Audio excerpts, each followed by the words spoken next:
It's been 10 years since I unlocked my first achievement, and time flies when you're having fun, mostly. To celebrate the 10-year anniversary since I started achievement hunting on this account, I thought it would be a perfect time to delve into the list and show you all my journey so far. Achievement hunting has always been my kink in gaming, with the added twist of being a completionist, as I strive to maintain 100% completion, a decision I often question myself on, for better or for worse. Currently sitting at 16th in the world on the True Achievement leaderboards for a perfect profile, with 13,712 achievements and 287 completed games, with no shovelware in sight. I strive to make my list quality over quantity, mostly.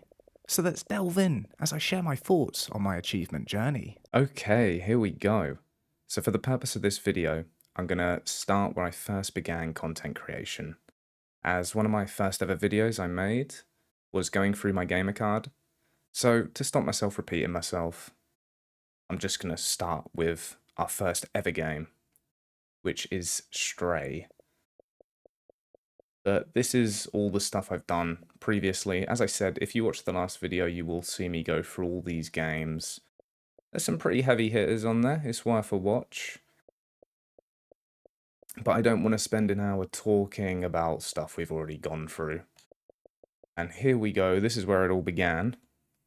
Stray, obviously, as most people know, is quite a unique indie title. And I'd like to think a lot of people have played this, to be honest. I mean, it's nothing new. But as indie titles go, I think it delivers. And it's very, very unique to what it's trying to do, especially from a lot of games you get nowadays. But the mechanics of the cat is very interesting. It's a short and sweet completion as well. You're probably looking at 10 to 15 hours at max. But very enjoyable one, and I'd highly recommend playing it. Achievement-wise, it's not difficult at all. In the grand scheme of things, you've got 2 achievements, to be honest, that are semi-difficult, but you're not looking at anything too drastic here. I mean, complete the game in less than 2 hours is probably the hardest thing you're going to have to do, but it's more than achievable going from A to B, provided you're not doing loads of different side quests within that. But yeah, as a new game run, after you've completed the game, that's probably the hardest thing you're going to have to do. But again, it's not hard. There is another one as well, and I believe it is for, yeah, completing the first Zerk pursuit without being caught. This one's a bit tricky, but again, you've just got to do this sort of intro sequence without being caught by the Zerks, obviously. May take you 10 minutes, may take you 45, but eventually you'll get there. Apart from those 2, it's very story related. Few collectibles, obviously. A couple of miscellaneous things here and there. I believe you've got to do the side quests and stuff. But a very enjoyable experience, actually, and I'd highly recommend playing this one if you haven't already. It'd be good to see a sequel. But yeah, as an indie title goes, I mean, there's a reason why it's so successful. It's quite a breath of fresh air, actually. I really enjoyed that one for what it was.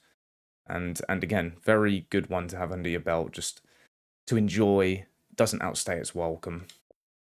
So we will move on to the next one. GTA. Okay, GTA 5. So this, I did this way before I started streaming and YouTube.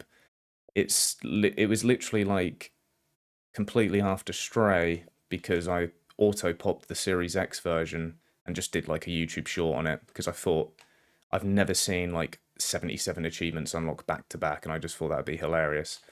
But for the sake of it being here, GTA 5 is, as we all know, it's a grind. To be honest with you, the 100% in terms of the base game is very average. Probably 5 out of 10 difficulty. But you're probably looking at a good 80 hours, aren't you? Nice one to have done. Great game as well. But the 100% is no mean feat here. And people often forget about this, but there's a DLC called the Doomsday Heist.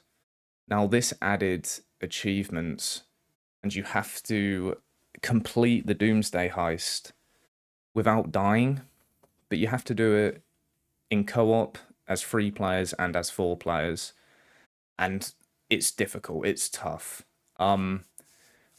Mainly because you need a group that you can rely on.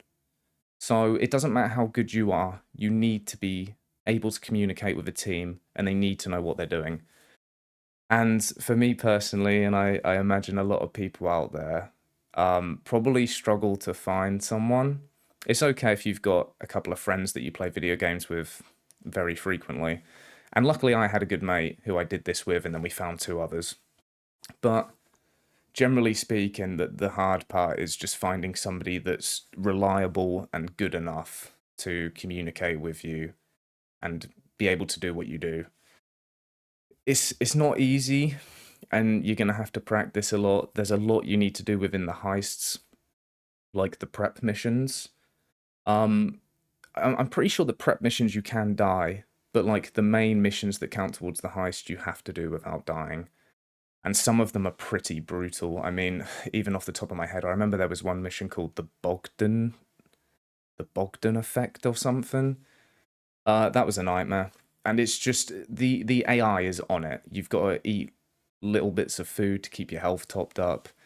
You have to know what you're doing. And again, practice finding a good team. But it's not spoken about that much, and it's up there. That's a solid 8 out of 10 if you're including the DLC. So a very good 100% to have. Like, if I see that on anybody's list, highly impressive.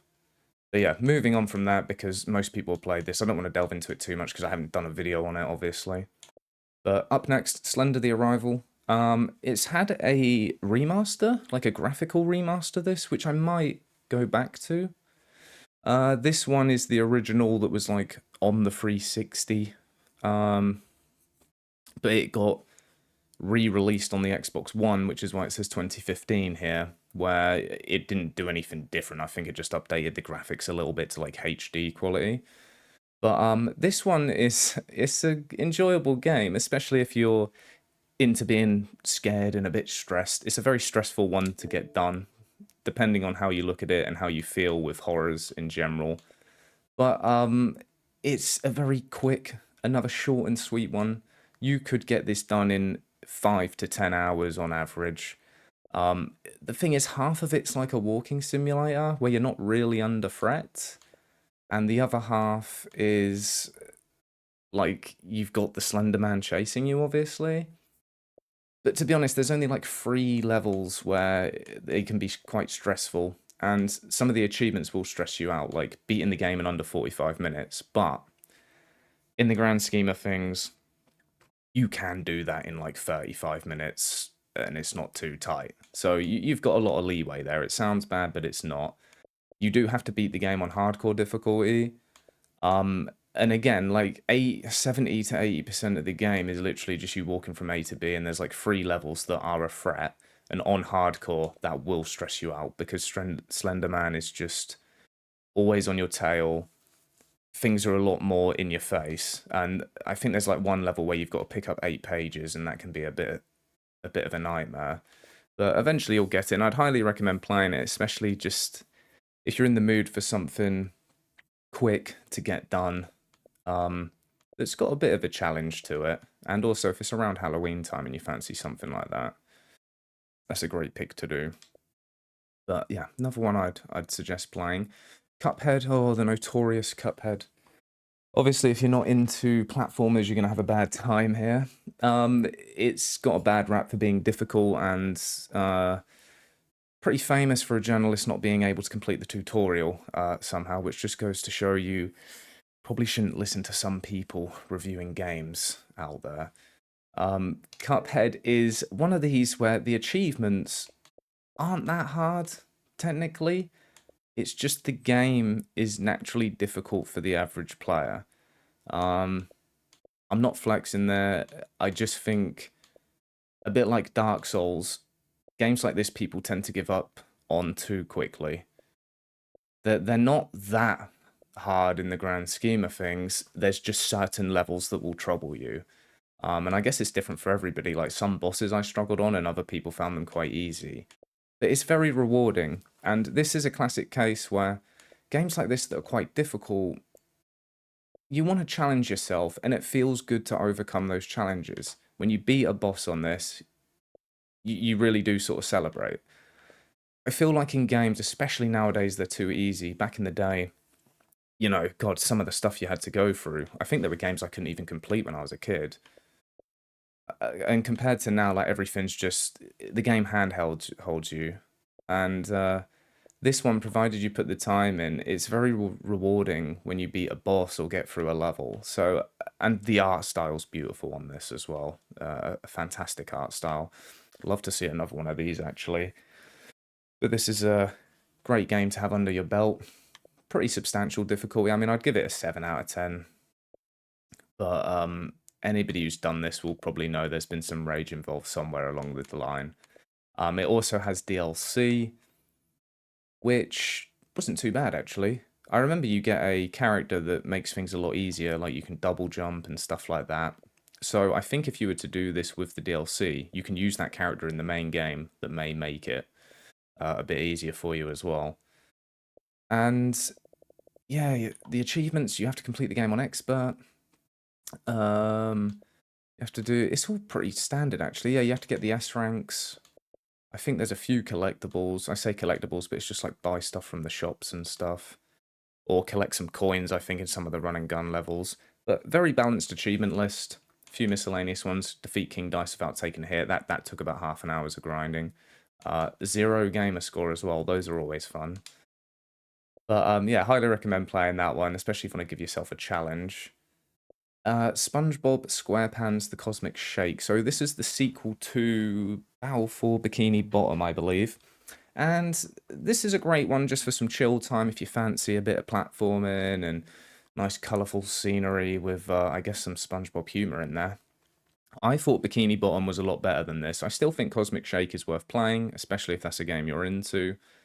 But I definitely preferred the first one.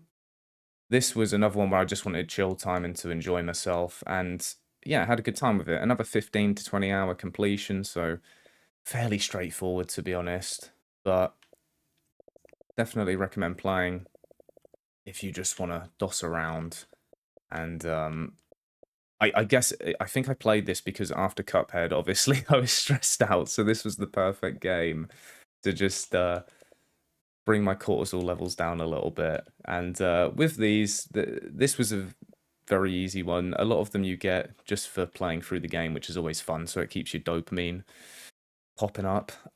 You do have to like 100% it by getting all the collectibles, stuff like that, but it's really not that bad. It's very easily trackable. You haven't got to use guides and stuff, so it's fairly chill. Yeah, again, if you're into platformers, if you like Spyros, Crash Bandicoots, this is like an easy, well, Spyro's easy, but this is an easy version where you haven't got to worry too much about anything difficult. You can just enjoy yourself. And then I guess I was on the same sort of roll here because I went straight into Sonic Frontiers. This is a hard one for me because it's the first Sonic I played in years, probably since I was very young. And there's something about this where I really enjoyed it for like the first 5 hours. And then I'd just seen it all and I'd had enough and I just thought, yeah, this is what the game is. And I began to sort of see cracks in stuff that just weren't for me, like emptiness, getting a bit bored of the combat, getting a bit bored of running about the place. But it sounds like I'm being depressing. Like, it's a 6 out of 10 game, maybe a 7 at a push.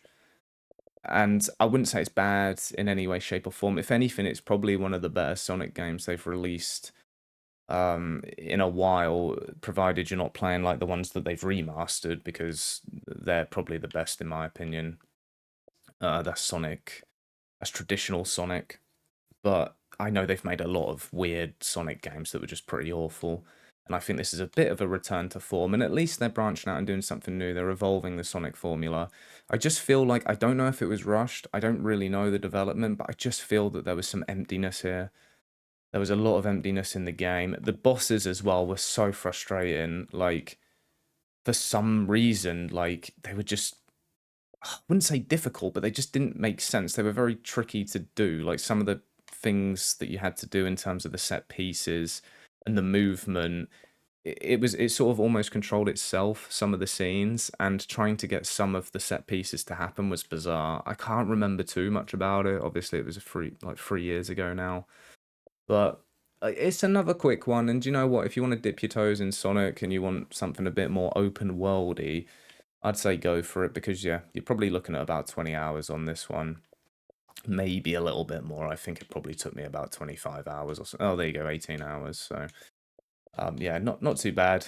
And again, if you're bored of a massive grind, this is a nice short and sweet one to get done. But, you know, in my opinion, there's better games out there to play as opposed to sink your time into this one if you're limited on time. And looking back, you know, I probably should have played something like Sonic Mania. That probably would have been more my style. But again, this was quite new at the time, so I'd still recommend playing it. Cyberpunk 2077, this one. Oh, yeah. Okay, so there's going to be a divide here because I think Cyberpunk's known now as a very good game. I played this, I think it was the Christmas it released, so I think it released in November, and then I played it that Christmas a month later. Now, it had like one update that fixed a few errors here and there. In my opinion, the 100% pretty bog standard 60 hours. Got to do all your side quests. There's collectibles. You've pretty much got to do most of what it asks of you in the game. You don't need to do every side quest, but you've got to do a fair bit.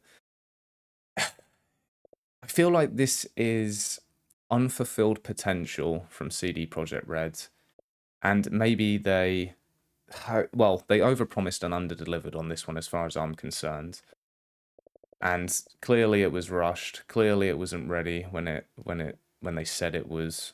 And you know, I want to be careful here because I don't want to be harsh on the developers because I feel like this is a corporate thing, which is why this was so controversial at release.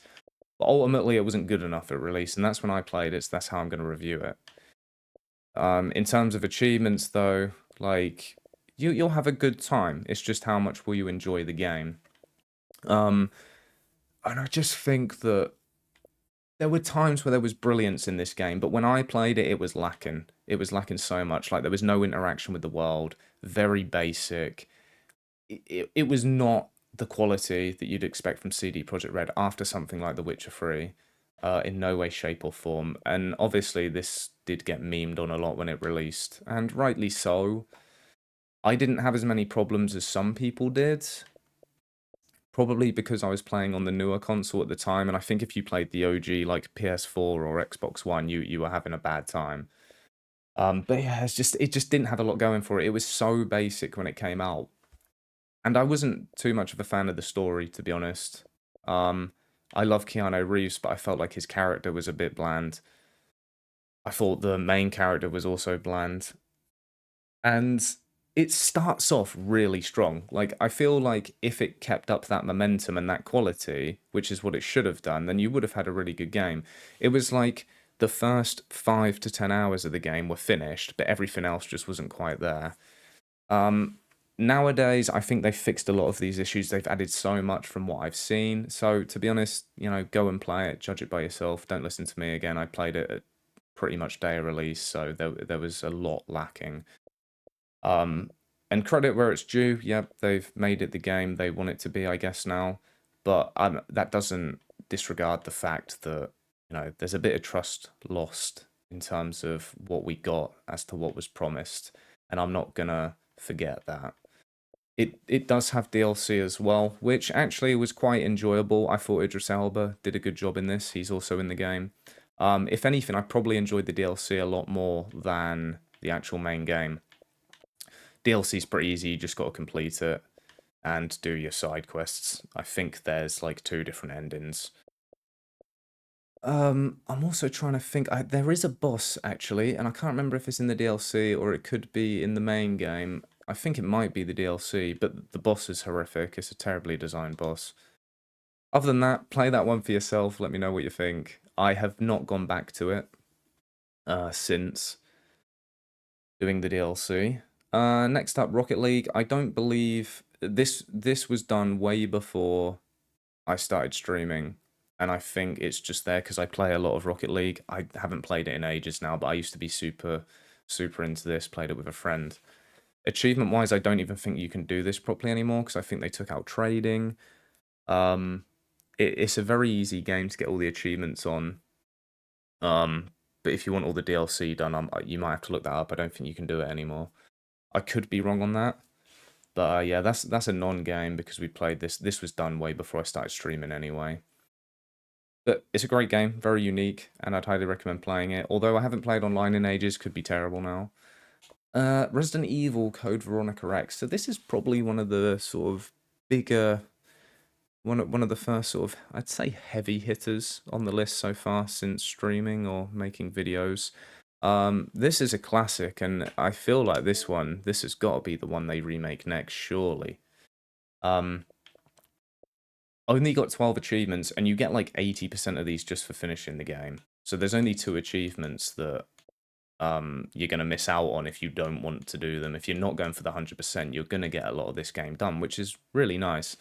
But this is back in the day as well when it got ported over and back on the 360. So achievement lists were very basic. But yeah, 90% of this you're going to get just for completing the game.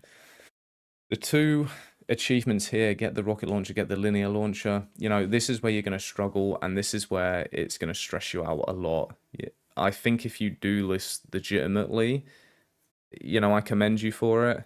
I mean, I have done it, and it's just very stressful. You have to complete the game. I can't remember the specifics on this, but it might be in under like 3 hours. You can't use any herbs. You can't. Oh no, you can use herbs, but I don't think you can use healing sprays. And it is difficult, and it's quite a long game. This, I think it's one of the longer Resident Evils, if I'm honest. Obviously not Resident Evil 6 length, but as a general Resident Evils go, it's a pretty hefty one. But yeah, I remember I've got a video on this if you do want to watch it, but I remember it stressing me out a lot. But a very good one to do, and I love the game, but it just always gives me anxiety playing through it. And yeah, the run where you've got to get, I believe you've got to get an A ranking. But the requirements to get the A ranking are like, yeah, a bit of a pain. And you can, oh, that's it, you can only save. I don't think you can save. I think you can save once, and that's because the game's split into 2 parts, so you get like a manual change in section save. I could be wrong on that. You might be able to save more, but I swear that I could only save during the change of part 2.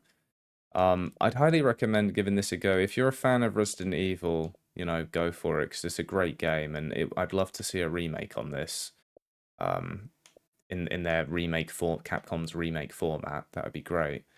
And I feel like going forward with remakes, this has got to be the one they've got to do next. I can't see them doing Resident Evil 0 or Resident Evil 1 because, well, 1's already technically been remade in a way. Resident Evil 0, I just think is too niche that not many people are going to be as interested. Other than that, I mean, I guess you could remake Resident Evil 5, but, you know, we go into the realms of doesn't need to be remade at that point. But yeah, that's the first sort of difficult one that I was proud to get out and proud to do because I did put it off for a while because I just couldn't face the stress. Next up, Ghostwire Tokyo. Okay, this, I really enjoyed this game. I really did. I thought this was unique. I thought the world was fleshed out and enjoyable. Wasn't empty, didn't have too many repetitive tasks to do. You know, it's like, this is how I feel that Ubisoft could do their open worlds. That there are repetitive tasks to do in it, but everything that you do in this game seems to be fun and quite different. And yeah, it's a bit more fresh. It does outstay its welcome though. I'm not gonna lie to you. Now I was meant to do a video on this. I still have the footage for this. It's unlikely that I'll get around to doing a video on it from now though. I think this is just going to be one that is in the abyss, unfortunately. The achievements. Oh. So you're going to have to do pretty much everything in the game. A lot of it you're going to get naturally, which is nice. It just depends how burned out you're going to get. I think you're probably looking at 50 hours on this, maybe 60. It's in that threshold. Let's see what it took me. It took me 2 days, 2 hours, so yeah, close to 50. you've got to collect all the souls in the game, which is an absolute nightmare.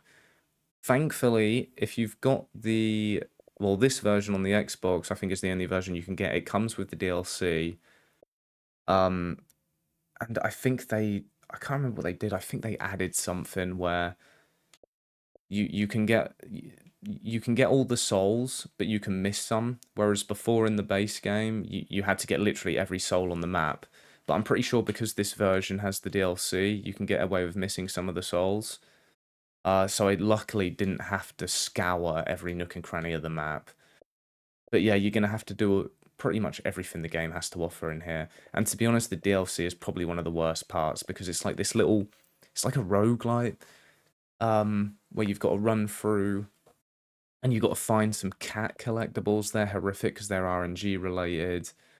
Um, I'm trying to rack my brains here. I remember like really enjoying the game, but the achievement grind was not fun on this one. It outstayed its welcome towards the end, and I just wanted it done. But I would highly recommend playing that game. 100% though, probably gonna test your patience a little bit. Tales of Arise. Okay, so I did this game before content creation, but the reason why it's here is because it got DLC like 3 years after its release, so I had to go back for that. And depending on the game, I may do DLC videos, but usually I chuck in the DLC into the main video. But because obviously I'd done the main game, I was gonna do the DLC as a video on this. I just couldn't be asked because I just I didn't enjoy it. Tales of Arise in general is probably one of the weakest Tale games out there. I still need to play a lot of the originals, like Tales of Symphonia. There's a lot of remasters out there. Tales of Vesperia, I've still got, which I'd love to play. What's putting me off is they're so long. They're like 150 hours, those old ones, and you've got to use guides. They're a long. You can't miss anything. There's so many missables in them, and it's one of those RPGs that if you miss something, you're looking at going through it for another 80 hours, and you've got to use an unmissable walkthrough. So it's very, you know, I do want to play them, but because the 100% is obviously on my mind, it's just aligning when I'm really in the mood and do I want to smash in the hours? Because I've just got other games I'd love to play. I think that are more of a priority to playing something like that. But equally, Tales of Vesperia, the more I think about it, I always want to play it. So I'll definitely get round to that. This one in general, though, the achievements are pretty straightforward, to be honest. If you're doing the main game, it just asks everything of you, really. Complete the game. You got your side quest to do, but everything's trackable. It's another one that's going to take you like 60 hours or so. This one took me okay, maybe 80 hours then. But I have done the DLC as well. And this one is enjoyable. Like I say, it's the weakest Tales. I haven't played them all, but this one felt very dumbed down compared to the others. And I'm not gonna lie to you, I did get a bit bored of hearing them shout loads of things during combat all the time. Like they always talk about, or they always say the move they're gonna perform when you're in battle. But I think this is a very accessible Tales game to appeal to a wider audience. Yeah, the DLC horrific. It was awful. I did not enjoy the DLC. I just wanted it done. I did not like the idea of coming back to a game 2 years, 3 years later to do DLC. Generally, but again, not a bad game. Probably my mindset at the time. Wo Long Fallen Dynasty. This is another one where the base game I'd done before content creation, but I had to keep coming back to do DLC. Okay, so this isn't a bad game. I enjoyed it. The problem with games like this is there's better ones out there. Like it's fallen into that trap of trying to profit off something that's better than it. It's trying to be a clone. And I don't think it's bad. It's a good game, and I enjoyed it. But in the grand scheme of things, if you want something like this, just play Dark Souls or just play Sekiro. There's better Souls-like games out there. I guess this is for people who want more Souls-like, but they've done every Souls-like, and yeah, I'd suggest playing it, but I'm sure there's worse Souls-likes out there, actually. But if you're really into that genre and you want more of the same, then yeah, sure, play this. And it is fun. It is enjoyable. It just, achievement-wise, it outstays its welcome yet again. I think mainly because of the DLC for me is what annoyed me. I had to keep coming back to this. Generally speaking, you just have to complete the game, as with most of these lists. Yeah, you have to do a few miscellaneous things here as well. Like, get all the spells. That reminds me of Dark Souls. I think there's characters that you have to reach maximum bond with as well. There's a few different endings. Yeah, fed all the shiatsu. Christ, yeah, there's these little bears that you need to give items, and that's just like another mini collectible. If you haven't played this, I just feel I wouldn't put this. If you haven't played Souls games and you fancy a Souls game, don't play this. Play like Sekiro. Really challenge yourself. Play something that's like, creme de la menthe. This is more of a, I don't know, cream of cream, I guess, as opposed to cream of mint, cream of vanilla. Uh, but God, I'm sorry. This is just giving me throwbacks to, like, yeah, hating my life playing that game. Enjoyable, play it if you want to, but I'd suggest playing, like, even play Code Vein. I think I preferred Code Vein to Wo Long, to be honest. And I played that with a friend, actually. So if you've got co-op, if you've got somebody to play with, play it co-op, because that was fun co-op. I just think there's better Souls games to play. Souls-likes, at least.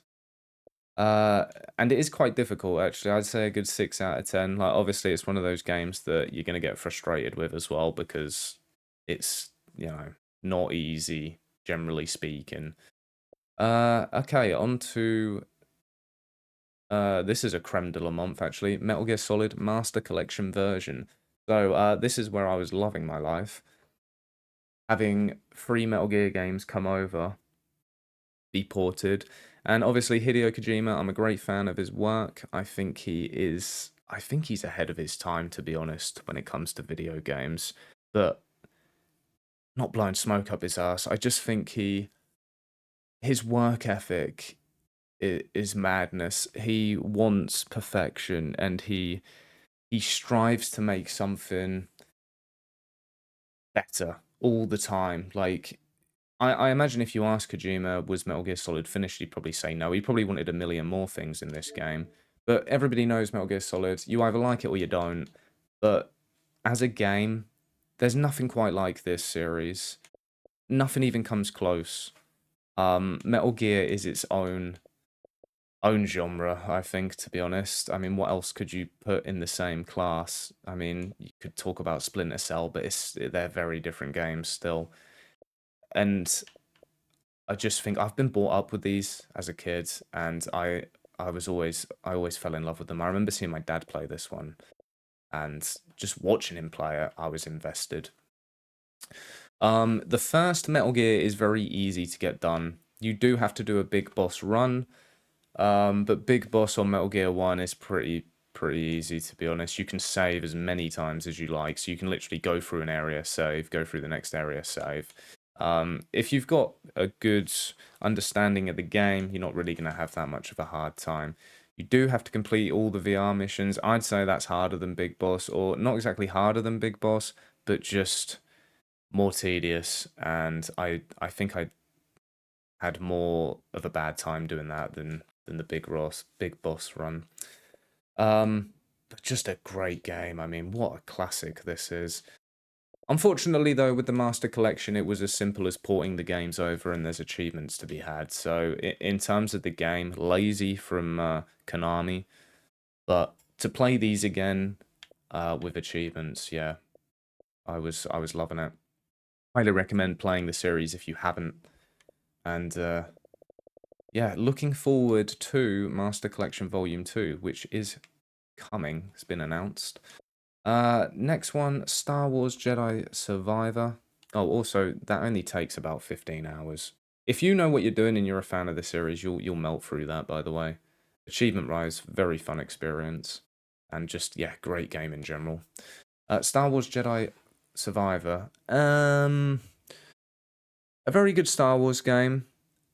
I think the first one, I wouldn't say the first one is better. Do you know what it is? I think the first one was very good, and then the second one is more of the same. And I think by that point, I'm just a bit burned out. Still, you know, if you're a lover of Star Wars, this is just one of the best Star Wars games out there.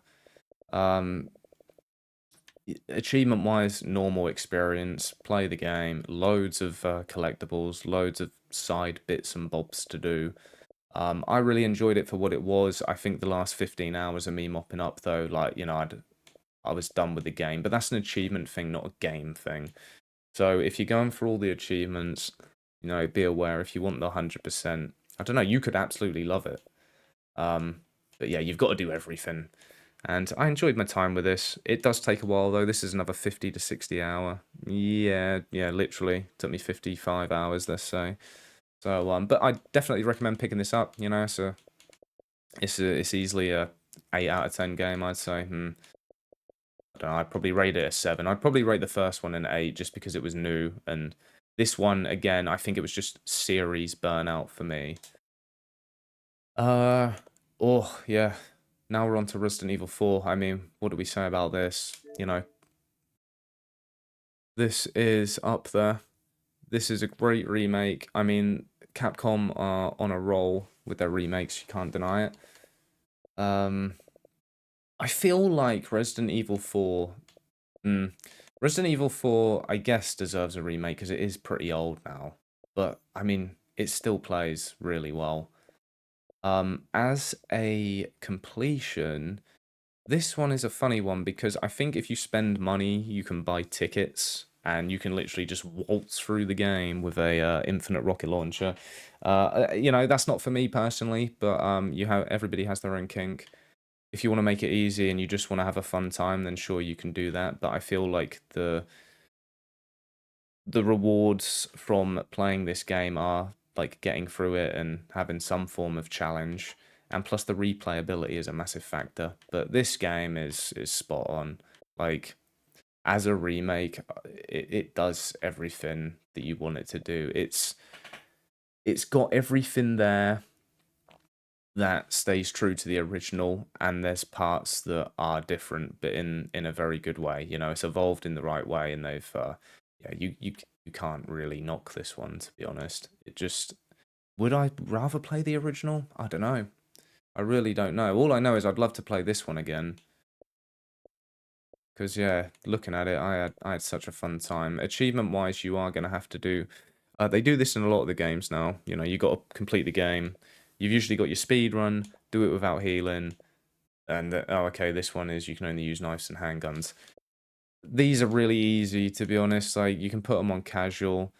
I'm pretty sure casual on Resident Evil, it always regenerates your health up to, like, caution status at the very least. Completing the main story within 8 hours. These ones on Resident Evils, they're always here, like, complete it in 4 hours, complete it in 5 hours. It's not a speed run. Like, if you go from A to B just blitzing this on casual, you're going to be, like, 2 hours within that. So, they look more daunting than they are, but, yeah, you really don't even have to try that much, as long as you're just going from A to B. Again, Frugalist can be done on the easiest difficulty, so it's not even worth worrying about. That can be done on casual, and, you know, if you fully upgrade your handgun, that'll pretty much one-shot everything anyway. Complete the main story without talking to the merchant once, that's pretty cool. Again, I'm pretty sure I bundled all these into one playthrough, so... The only thing that I'd say is relatively hard, because you can do professional mode, and I think you carry your unlocks, so that's not too bad. The only thing I would say is hard, and the hardest thing for me personally was actually the DLC. Completing separate ways on professional mode with an S+ rank. It's not horrific, but it was a challenge. And it was a fun one, but it was quite tense. Yeah. And I have a feeling, actually, you can use certain unlocks on that if you've got tickets, again, that you can buy with microtransactions, but I stayed well away from that stuff. That was a fun one in the grand scheme of things. Once it's done, I look back and think, oh yeah, I enjoyed that. But in the moment, it's stressful. But great game. Highly recommend playing. Probably have, haven't you? Who hasn't? Then we're on to, yeah, Metal Gear Solid 2, Sons of Liberty. So I don't think I wanted to play all of the Metal Gears back to back, just because I didn't want to burn out. I say burn out from the series. I've played these so many times and I always can play them, but I think I wanted to savor it.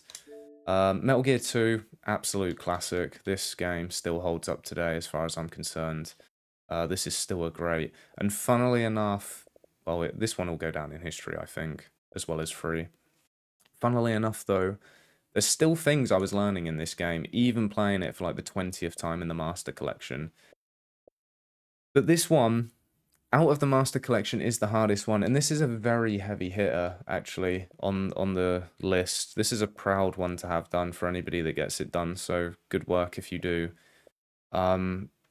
It's mainly simple, and you've just got to play through the game about 4 or 5 times, because you've got to get the dog tags, but they're fun to get.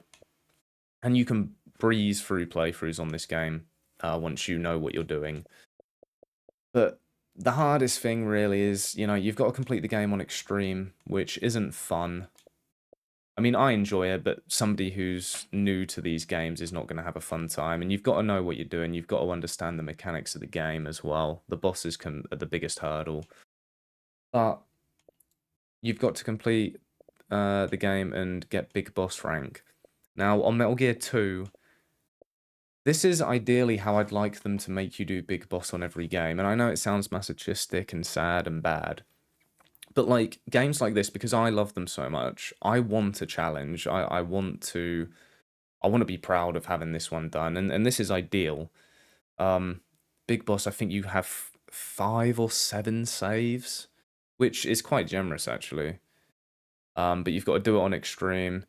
I think you can only use like 3 rations or something. You can only fire like 1,000 shots, or I think it might be more than that. But the window on it is tight. There's a lot that's tight. The time, I don't think it's too bad, but you have got to get a move on. You've got to know the bosses inside out for this. You've got to know the mechanics quite well. I wouldn't say this is rough. I've played this so many times, so I had a good understanding of the game. I feel like if this is the first Metal Gear you play and you're going for the 100%, you're going to have to learn. You're going to have to put the time in to play the game. You're going to have a bit of a rough time. But yeah, it was hard. I've done a video on it. So if you want to give that one a watch, you can go see what it requires of you. But yeah, I had a lot of fun doing this, and I loved the challenge of Big Boss. Although during doing it, I'm sure I was swearing copious amounts of times. But 1 day, 4 hours. So, even with Big Boss, it took me 29 hours, nearly 30 hours. So quite a quick one. The OG one, so like there's a 360 list. You didn't have to do Big Boss. So the HD collection, I think it's delisted now because of this. So you'll have to get a physical version. That one didn't make you do Big Boss, but you did have to do all of the VR missions. Which, to be honest, I think I'd rather do Big Boss, even though I think it's harder. But the VR missions, there were like 300 odd at least in the HD collection, and that was a nightmare grind. So it's up to you. You can pick your poison, but yeah, I'd say if you're into Metal Gear, like, obviously you've played this, but don't be put off by Big Boss. You can do it. Just practice. Just keep putting in the effort, and it's really rewarding to have it done. Lost Odyssey. Oh, this is a gem.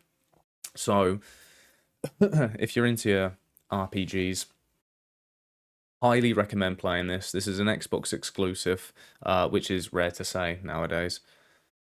This is, in my opinion, the last good Final Fantasy game. Although obviously it's not made by Square Enix. But yeah, this is an amazing game. I mean, I don't know why all the achievements descriptions are in Japanese here, by the way. But if you're into Final Fantasy games, turn-based games, I'd highly, highly recommend playing this if you haven't. It's also backwards compatible, so you can just bang it into your Xbox and you're away. You can buy it digitally. It's cheap. This one, great music. Really interesting story and a fun story. Like, it's definitely not as strong as like OG Final Fantasies, but in my opinion, like if this was like Final Fantasy 13, it would still be a great Final Fantasy. Highly, highly recommend playing this. It does have a horrible achievement though, where you have to collect every treasure item in the game. Or I think you have to find every treasure in the game, and you will need to use a guide because there's hundreds of them, hundreds, and they're all like sparkly things. You got treasure chests, sparkly bits on the ground, and then also they're not trackable. So if you miss something, you're in trouble. You're gonna have to somehow go through the game again, and hope to God that you eventually come across it. Like you'll probably just have to use a walkthrough. Oh God, yeah, I wouldn't wanna, I wouldn't wish that upon anybody. But other than that, it's fairly standard. Just complete the game. You've got all the optional bosses, stuff like that for achievements. And then you've got a few miscellaneous ones where you have to like do a million damage across the game and like get perfect ratings on some of your attacks, which is like some cool sort of ring system you can use. But yeah, highly recommend this one for anybody that hasn't played it. I've got a video on this one, so if you want to see what it's all about, just have a quick watch on that. Have to bear with me a second here, because for some reason the achievements have balked out, so now we got to find our way back again. And then we're on to Snake Eater. So yes, part of the Master Collection. Obviously a classic, everybody knows this. Not the remake, but yeah, the Master Collection version. Achievement-wise, very simple. You don't have to do anything that Metal Gear Solid 2 requires of you. Although, of course, you do need Foxhound, which is essentially Big Boss. The thing is, the requirements in this one are a lot easier than Metal Gear Solid 2. This one's more akin to Metal Gear Solid 1. I think you can save infinitely. It's harder than Metal Gear 1 because there are some other things you have to do that are a bit more of a pain, but it's very manageable. It's not worth worrying about too much, to be honest. And a nice quick one. You can have this done in 20 hours if you know what you're doing. I mean, there we go, 17. Again, I wouldn't go off that because I've played these games to death. But if it's a first time for you, oh my God, what an experience you'd have if you've never played Metal Gear and you play Metal Gear Solid 1 to 3. Yeah, I'd love to be able to go through that again, just blind. But I imagine most people have played this, and if they haven't, it's because it's just not their type of game. But if you're unsure, even if you don't think it's your type of game, I'd highly suggest playing it. And if you're into your 100%, again, very straightforward one, and you're going to have a blast doing it because it's got a bit of everything in here. Apart from obtaining the title of Markor can be a bit of a ball ache because you've got to find every animal. But again, it's worse than it sounds worse than it is. You probably need a guide for it. Clearing the game without entering alert mode is fairly easy. You can just do that on casual. You've got infinite ammo in your tranquilizer there. It's not bad at all. Yeah, really balanced this. And great game. And we got Metal Gear and Metal Gear 2 Solid Snake. So these are like the OG Metal Gears, like the retro ones. I wanted to see what these were like, and you know, to be honest, I could never play them again and not be bothered. But I wanted to 100% the whole Master Collection, so obviously that's why that's on there. These ones are very quick. It's all story related. I think you just have to complete the game. You just have to complete both games, but you do have to do boss survival in them both. Which is like just this little extra game mode where you have to beat all the bosses back to back. But again, very simple. If you want the full completion in the Master Collection, like, yeah, you can do this. I probably wouldn't recommend, playing this over any of the others. You can forget about that one, to be honest. Ty the Tasmanian Tiger HD. This is another one I've got a video on. I played this as a kid when I was probably like 10 years old on the PS2. Yeah, very enjoyable game, this. A lot of nostalgia. It's like, I don't know, it's a cross between, yeah, it's just in that era of like Crash Bandicoot or Spyro. But you play as a Tasmanian tiger, obviously. But yeah, he's got like an Aussie accent, obviously, and very straightforward. Got to get some collectibles, but yeah, if you haven't played this, because a lot of people, I'm not sure how niche this is, because I thought it was very niche when I was a kid, but obviously it's dated and it's just like HD graphics, so like, you know, you are playing on PS2 graphics. But yeah, it's a quick one to get done, 13 hours. If you just want something chill and something fun, it's not difficult at all. But I'd recommend playing it. And then of course we go from a terribly easy game to probably the biggest heavy hitter on the list so far, although I'm probably more proud of Metal Gear Solid 2 than I am Devil May Cry 5. Obviously, 100%, this includes the DLC as well, as it has to on Xbox. What do I say about Devil May Cry 5? This is my first Devil May Cry since playing Devil May Cry 1 on the PS2 when I was about 10 years old again. I'm watching my dad play and him helping me through it. I really wanted to play this because it just looks so good.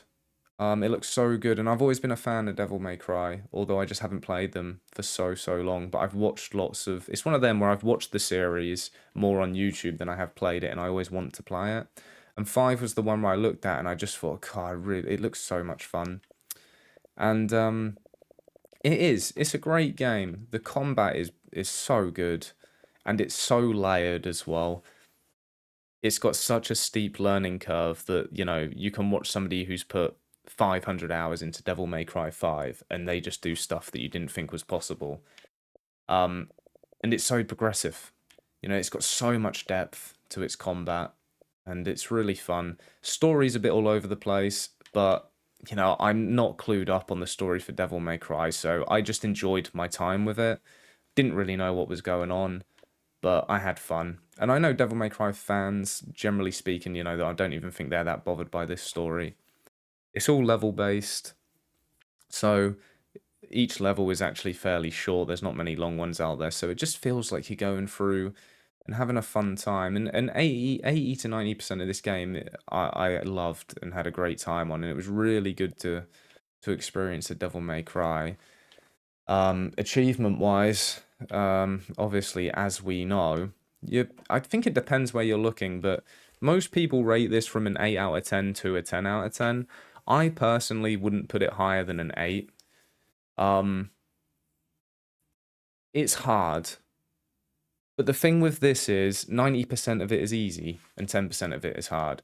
You know, you have to do about 5 or 6 playthroughs of this game, and you can have fun with pretty much 4 or 5 of those playthroughs. You know, where it's going to get you is worthy of legend. You know, clearing all missions with S rank on all difficulties except Heaven and Hell. Or completing the game on Hell and Hell mode. I think that's the big one. Or maybe that's the big one. The Hell and Hell mode is like you take one hit and you die. I think this is the worst one actually because you have to do Dante Must Die on S rank, and that's generally harder than Hell and Hell. Yeah, very difficult. But the thing is, with this, it's difficult in levels. There's certain levels where you're gonna have a hard time, and you're probably gonna spend an hour getting through them, just constantly failing, constantly going through. It's gonna tilt you, but if you stick with it, watch some videos, you know, learn ways to deal with what's around you. There's certain strategies to get things done. You'll be fine. Anybody is more than capable of this. I think games like this are really overinflated by how difficult they are. It's within everybody's grasp. I am, by the way, no hack and slash connoisseur. Hack and slash is not my forte. I do love hack and slash games, but it's very rare that I play them, and I'm never that you know they don't sit with me. Like I can't just pick them up and I'm amazing at them. If I can get through this, anybody can get through this. It's just about how much effort you're willing to put in and time. Again, like some of these Dante Must Die levels and Hell and Hell Hell and Hell mode levels, they aren't that bad. I specifically remember like mission 8 being a nightmare, maybe mission 16. Like it's very specific levels that are probably going to cock block you for a little bit. But again, you watch tactics on YouTube, there's good strategies out there, you'll be fine. It'll just take your time. Most of the achievements are also pretty natural, but yeah, there's like 1, 2 that are just hard. You've also got the DLC here, which is the Bloody Palace, and I did not like this at all. You have to get through the whole Bloody Palace, which isn't too difficult, to be honest. I just struggled with... I think Nero was the character I struggled with most, to be honest. But these are just, like, to elongate the time you play.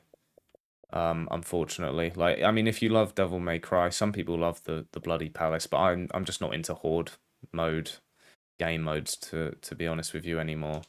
But yeah, really enjoyed my time on Devil May Cry 5. If it's one that you want to play, you've been thinking, oh, I really want to play that, but you're being put off by the difficulty, just go for it. If you're really dead set on getting the 100%, like, you'll get it. It's not a problem. But you're gonna have a bit of a hard time about it through some of it, but I promise you, you'll get through that. Or you're probably looking at a good 80 on this, actually, hours-wise. Maybe 60 to 80. What was I? 3 days, 20, 40, 60. Yeah, I was a good 80 hours on that. But again, hack and slash is not my forte at all. So if they're your type of games, then I can't see why you have too much of a problem. You're going to suffer through a few levels, but eventually you'll get it done. Onto Alone in the Dark. So this, for me, is literally the epitome of average. I enjoyed my time with this game, but I would say it's a 5 out of 10 across the board every day. This is going to be a game where people who play it, they're either going to, if they don't like it, then you're not going to enjoy going for the 100% on this, even though it's fine, it's short, it's not that long. You have to do a couple of playthroughs because each character has its own collectibles, but only like 3 individual collectibles. But there's also multiple endings that you have to get. But provided you save in the right places, that's easily manipulated, so it boils down to 2 playthroughs. I think you have to do a speed run, but you can literally blitz through this game. It's not long at all. Yeah, finish the game in 3 hours or less.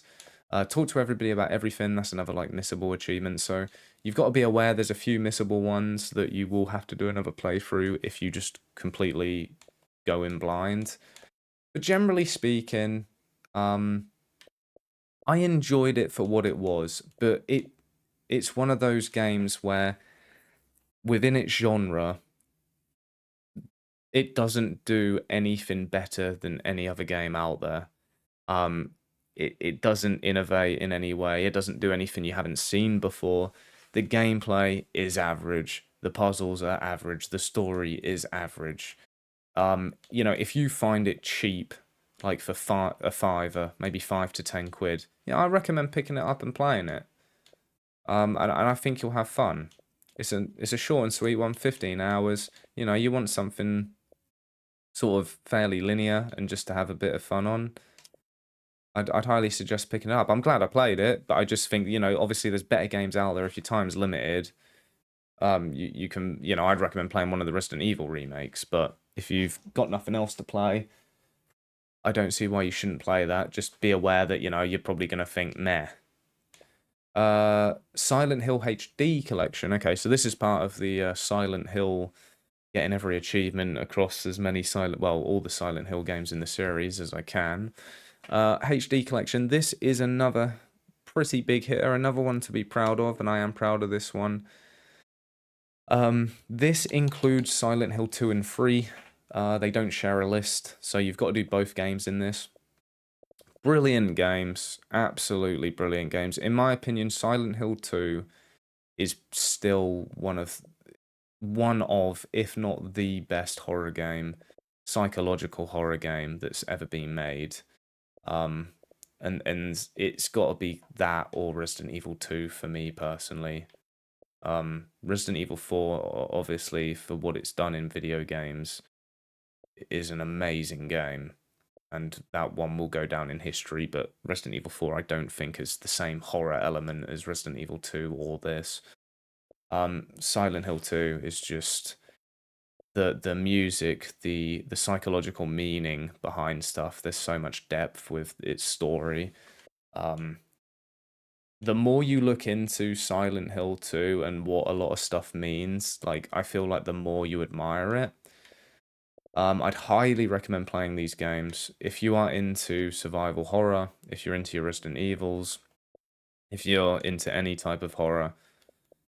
Play these games. And if you're on the fence, because I know what you're thinking, the 10-star run in Silent Hill 2, play it.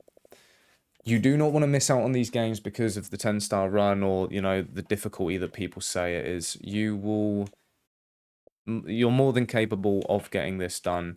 Of course, the achievements, they're all straightforward apart from in Silent Hill 2, you have got to do a 10-star run. Now, I personally think the 10-star run is easier than what people say.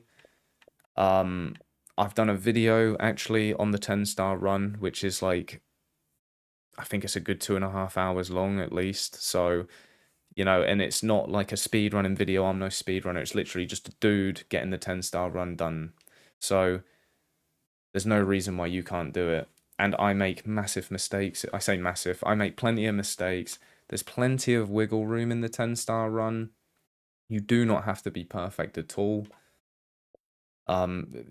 Just practice and you'll be fine. If anything, everything you have to do in Silent Hill 2 leads up to the 10-star run because you have to do like 5 playthroughs for its achievements, You've got to get the UFO ending, got to get the dog ending. You've got to get loads of extra items to get another ending or something like that. What else we got to do here?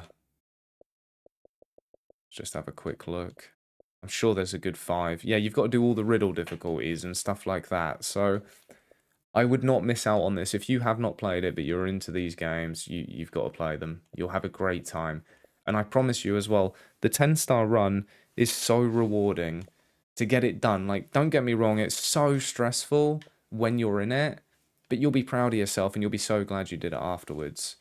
And as with a lot of these games, it's very rare. There's very few games out there that I'd say are a 10 out of 10, and I'm like, oh, am I even capable of doing this? This one gets thrown out there as just don't do it, it's not worth it, it's too hard, and I don't believe that. 10 stars you're more than capable of. Again, if you watch some videos, they've got very good strategies. The wiggle room to get it done is a lot easier than you think it is. You've got more than enough time to get it done. It's just the stress of going through the game because the game makes you feel unsettled all the time.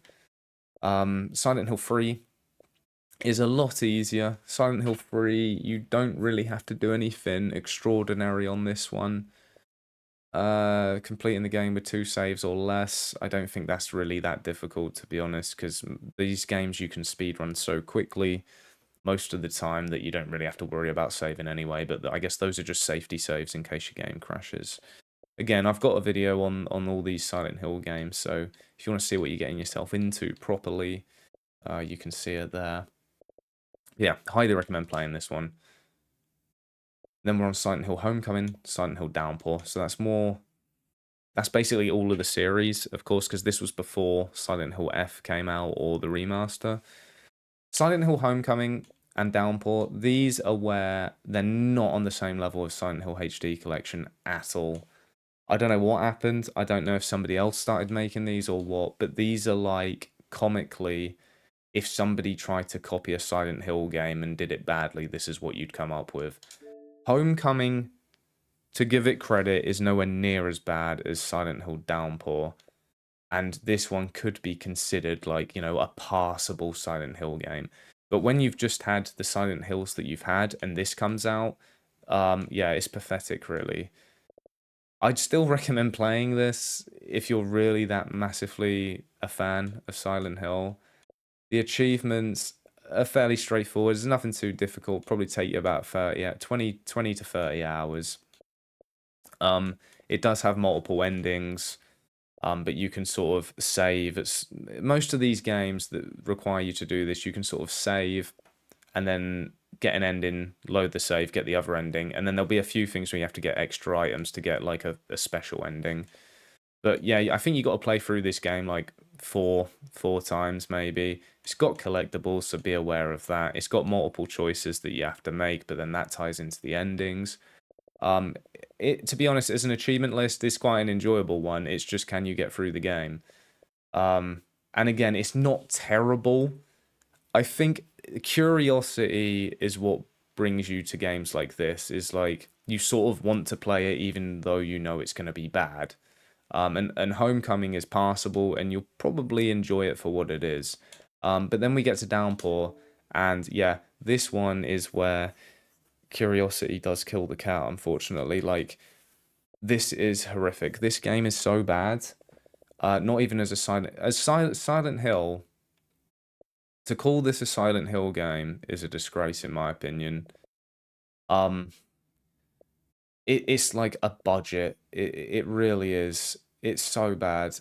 It's broken, I think, as well. This is the thing. You have games where they go from they're bad to they just shouldn't really be released because they're barely working, and it's not that bad, but the combat is awful, barely works. The game as a whole, oh god, it needs polish. It needs everything. Like, and I don't even want to keep slamming it, to be honest, because it gives me PTSD thinking about this. The achievements, you have to do everything. Yeah, it's like a semi-open world, this game, and I'm not gonna lie to you, the achievement list is just, it's more trouble than it's worth. Especially because the game is so bad. If you went through this game and all you had to do was complete it, then fine. But you know, you have to get multiple endings, you have to do side quests, you have to explore. It's literally a Silent Hill list, to be honest, just like Homecoming and Silent Hill Freeze, which is good on paper, but because it's such a bad game, you just do not want to do this. But you know, it is another. This one is probably longer than the others actually, because it has a bit more. It has like open world-esque to it. Probably about 40 hours, maybe. Could be a bit less. But also, these games cost about. I mean, this one I think cost me like 60 quid. And I think that's another thing. 60 quid, and it's awful. Because they're delisted from the digital marketplace. And you can only get them physically. But, you know, I immediately sold it and pretty much got my money back, I think. So it's nothing to worry about there. I guess at least you can get your money back. But I'd highly recommend, you know, bang this one out because it's brilliant. But with this, just try and enjoy them for what they are. But for me, it's because I want 100% in this series. But I wouldn't recommend going out and buying these. Like, they do not intertwine with that story whatsoever. And as far as I'm concerned, calling these Silent Hill games is rich, to say the least. But great series in general. Ni no Kuni, Wrath of the White Witch. Jesus, can't pronounce that. This is an enjoyable one as a game, but there's catches here. I have done a video on this one, and it's not pretty.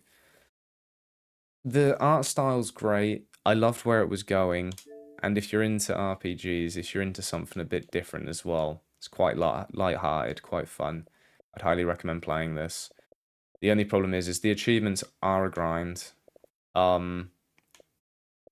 Very basic. You've just got to do everything within the RPG, basically, which becomes very, very monotonous when you have to, like, do all this familiar stuff.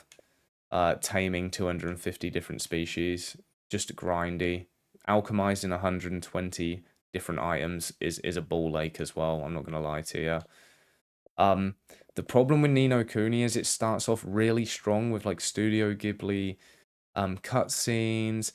It feels like it's going somewhere. I love what it's doing with its story, but like 10 hours, maybe a bit more than that, 15 to 20 hours in, it just drops off. Like, the story becomes pretty poor, to be honest. They stop showing you Studio Ghibli cutscenes and stuff. It's one of those that starts off very strong, but just keeps progressively taking a decline. I'm looking forward to playing the second one, actually, believe it or not, which I will play eventually. This one is just grindy. It completely outstayed its welcome for me, but I do think it's a good game. I do. I think what ruined this for me was the achievements. I feel like if I just played this from start to finish the way I wanted to, I would really enjoy it despite its story taking a bit of a nosedive. But the achievements on this sort of make you despise the game, if I'm honest, or they did me. Let me know what you think on that one if you've played it. Apologies for the coughing. Okay, so yeah, Final Fantasy 13. Where do we start with this? The classic. Um, to stop this being 5 hours long, this has been discussed, whether it's on stream or I've made a video on this if you want to watch it. My opinions on this, it's a hard one, Final Fantasy 13. I feel like if you'd have asked me 15 years ago what the worst Final Fantasy is, I think 13 would be most people's choices. It definitely would have been mine. The problem is the main installments of Final Fantasy that have been released in the recent years, 15, 16, I think they're worse than this. Final Fantasy 13 isn't a bad game at all. It's got great graphics, especially for its time, and especially now. The graphics hold up. The music, very good. They still know how to do an OST across all their Final Fantasies, to be fair. But as far as I'm concerned, it's still a weak game. It's good. I just have such high standards for Final Fantasy that when I play something like this, I'm not impressed. It's a good game, but a weak Final Fantasy. The story is just all over the place. It starts off just chucking you in the mix with characters that you don't care about, you can't learn to care about. The character growth is pretty poor throughout the whole game, to be honest, and most of them are just edgy personalities and or annoying personalities.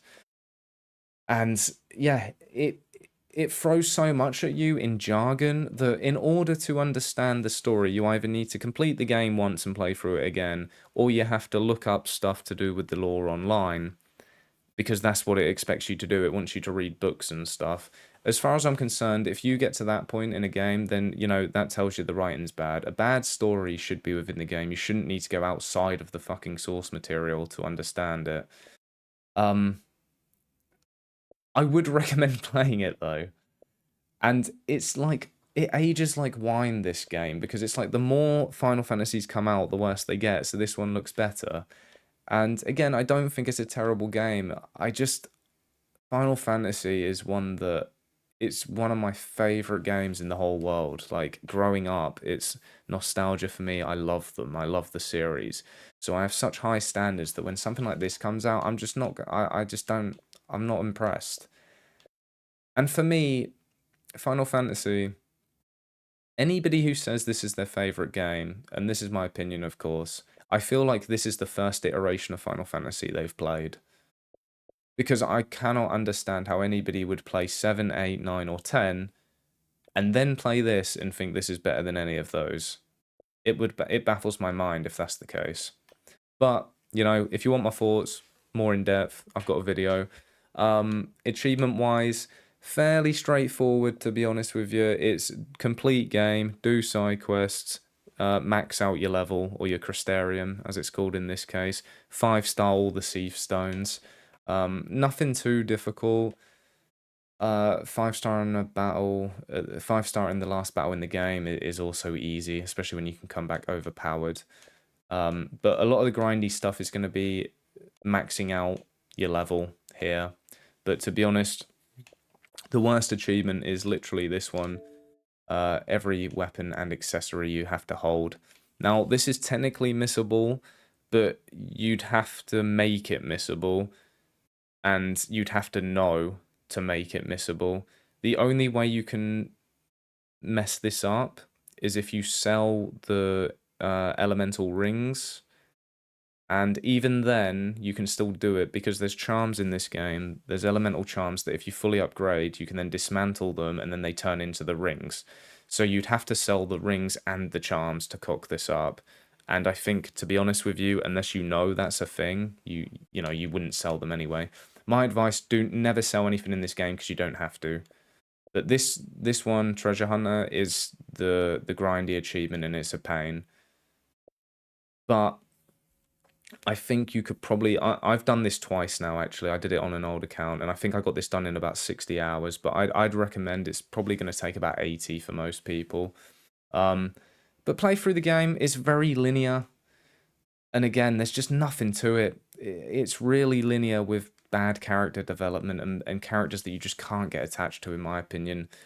Um, it also, its progression is restricted, which frustrates me. There's no freedom. It really limits your freedom to have fun on this game.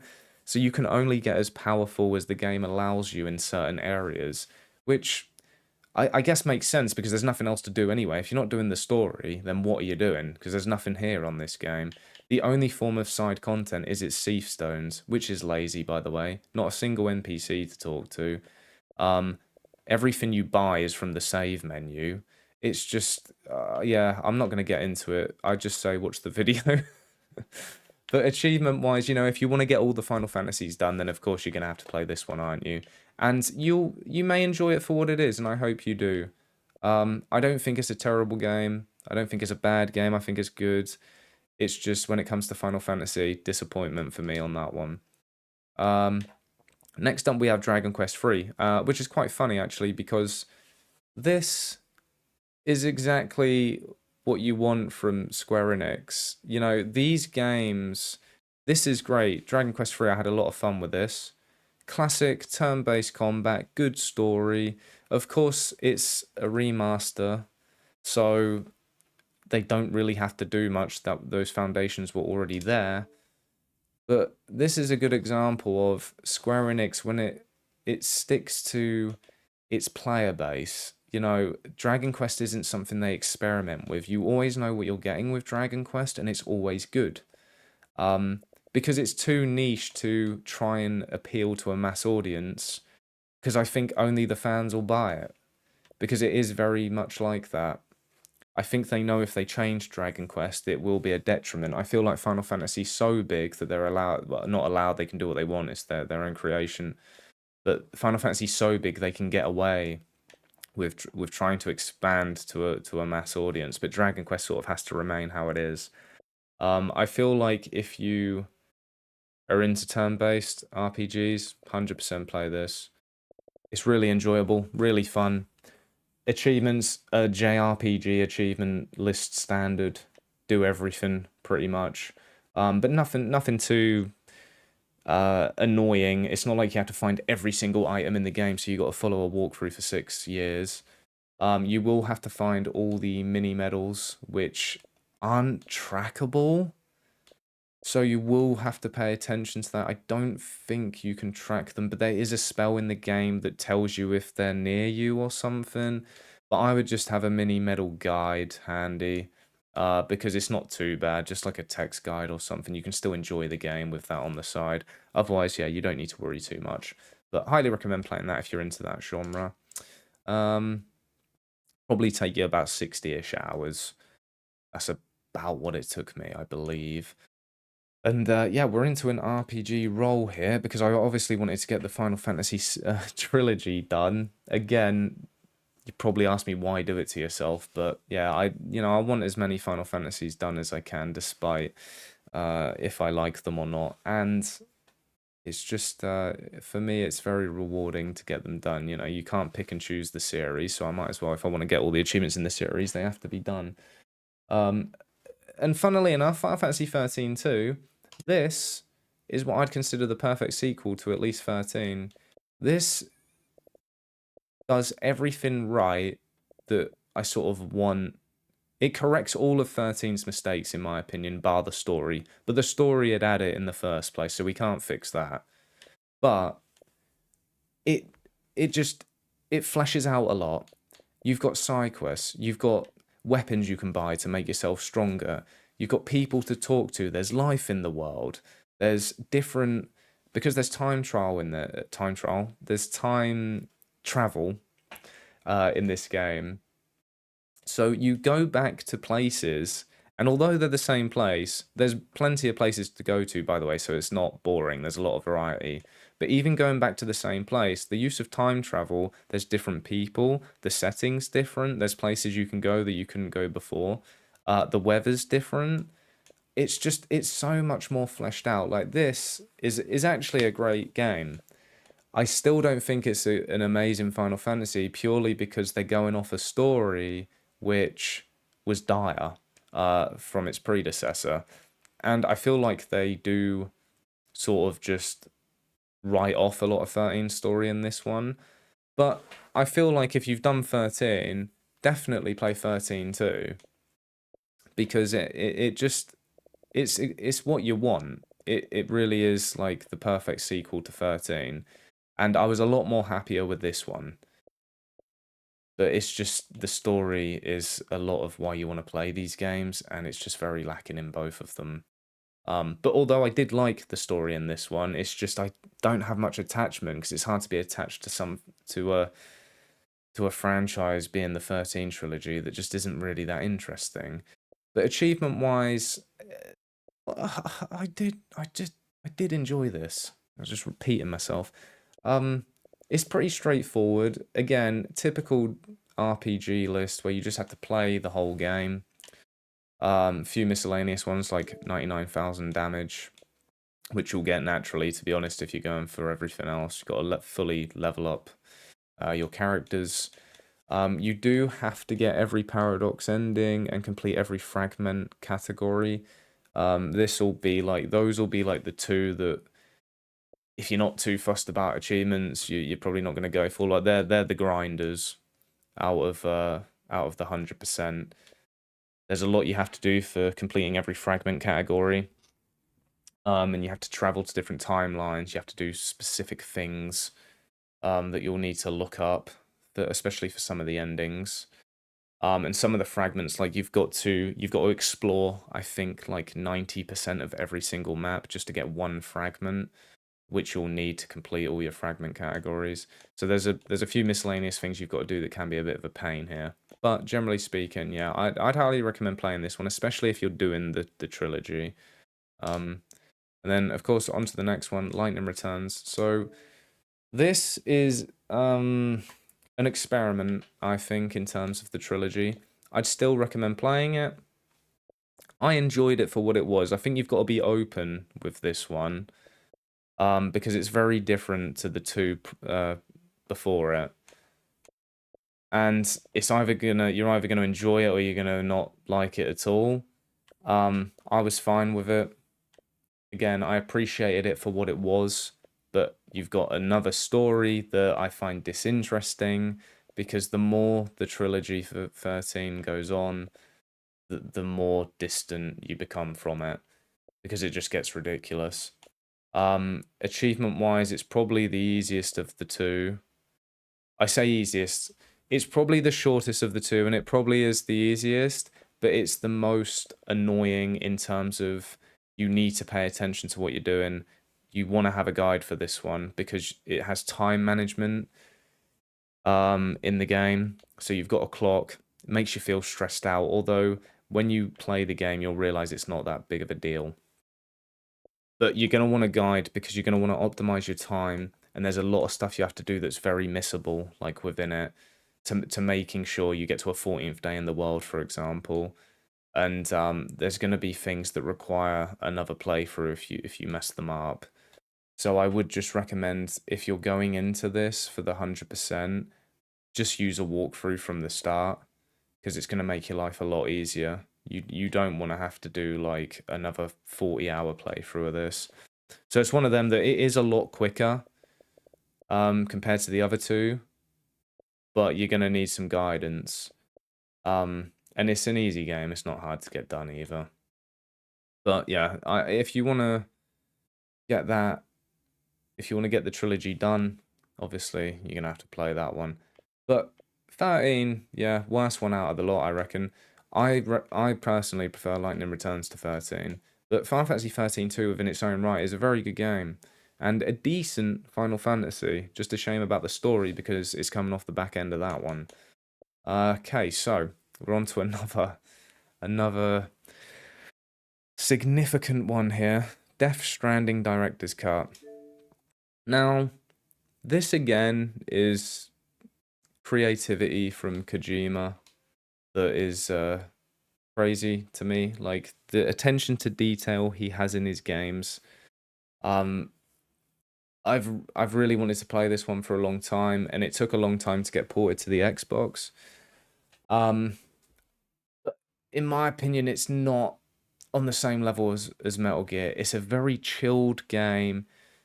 You're gonna spend a lot of time in it if you want the 100%. It's very grindy, and I don't really wish this grind upon anyone, to be honest. When you want the 100%, I think you're either gonna like this game, you're either gonna really like it, or you're gonna hate it. But it's a very chilled one. It's a very relaxed one. If you just want to hop on, do some gaming, and do something a bit monotonous, but enjoyably monotonous, you'll have fun with this. Whether you'll see it through to the end in terms of the 100%, I'm not sure. If you're definitely going for 100% completions, you are going to want to be aware that this one's going to take you 100 plus hours. And if you don't enjoy this game and you have to complete it because you're like me, weirdly, yeah, you're gonna be in for a rough time. Luckily, I enjoyed the game. It did outstay its welcome. I I I was so exhausted by the end of it, but I enjoyed the game for what it was. It has a lot that you've got to do in terms of. Well, I say a lot that I mean, we all know that all you do is deliver packages on this game, essentially. So it doesn't have a lot to do within the game. But no, all jokes aside, you have to fully upgrade every facility to 5 stars, which means completing so many deliveries just to move one of the stars not even a millimeter, and it's just soul destroying seeing that sometimes. But within that, you've also got to fabricate all the weapons, and that's fine at the end because you've got so many resources, hopefully, that it shouldn't be a problem, but you do have to do specific things to unlock it. It's got collectibles like these memory chips here. But yeah, the real burner is maximum connection level with all the facilities. I'd highly recommend playing it though because it's a unique experience. It really is. Kojima just makes stuff that people just can't, I wouldn't say replicate, but just his thought process in what he makes. There's not games like out there like Kojima games, as far as I'm concerned, unless they're Kojima games. And this is either going to be a love it or hate it game. I think it's either going to resonate with people or it's not. And it's definitely flawed. Like the combat, I feel like the outposts and the enemies are forced because if they weren't in the game, you'd have no threat. The BTs in the game, I didn't enjoy either. There's a few mechanics in this game that I feel were a bit cheap, and I did not like the combat at all. But I feel like Death Stranding 2, I haven't played it, not yet anyway. I feel like if they iron out all these flaws, because there's not many flaws in this game, you could potentially have a game that's absolutely amazing. But as a 100% grind, yeah, I mean, have fun with it. If you don't like the game, you're in for a rough time. But I really do recommend people try this one. But you're looking at a good 100 hours on that, and every time I see it, it just gives me a bit of PTSD, to be honest. Even though I enjoyed my time with it. Next game here, Alan Wake 2. To be honest with you, I thought the first one was much better. I enjoyed this for what it was because one, it looks amazing.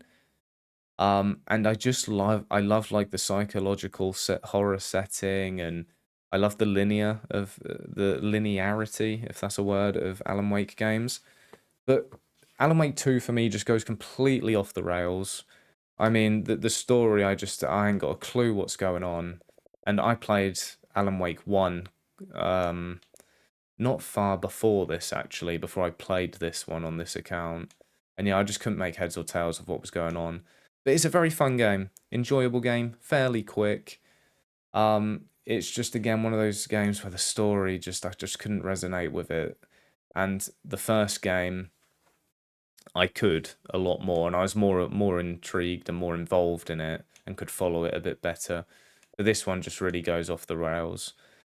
But yeah, I think you'll have fun with this. It's all pretty simple. There's collectibles, get to the end, and I think there's a few like miscellaneous ones for doing specific combat stuff. Like yeah, as we see here, using a hand flare to escape an enemy grapple. Fairly straightforward. It does have DLC though, and I think there's like 2 DLCs. One of them is like a stories DLC, which is pretty pathetic to be honest. There's only one relevant DLC actually, where I'd consider it an expansion. But I definitely recommend playing this, especially if you can pick it up cheap. It's a fun experience. Just I personally preferred the first one, but I'm still glad I played it. We're on to Kena Bridge of Spirits. This one, as an indie title, I think puts a lot of games out there to shame, actually. Especially a developer that we dare not speak of called Ubisoft. This game looks amazing. Probably the best graphics I've ever seen from an indie title. And its exploration, its puzzles are great. They really are. They're a lot more unique, and I wouldn't say you have to think about them, but they're just different. It's not basic, repetitive, I'll shoot, lock, off door from the outside of a window. They're very clever, and they're easy to pick up too. And there's just a lot of charm to this. Really is a lot of charm to this game, and it's just fun to play. Not very long at all. I think it probably took me 20 hours. Yeah, there we go.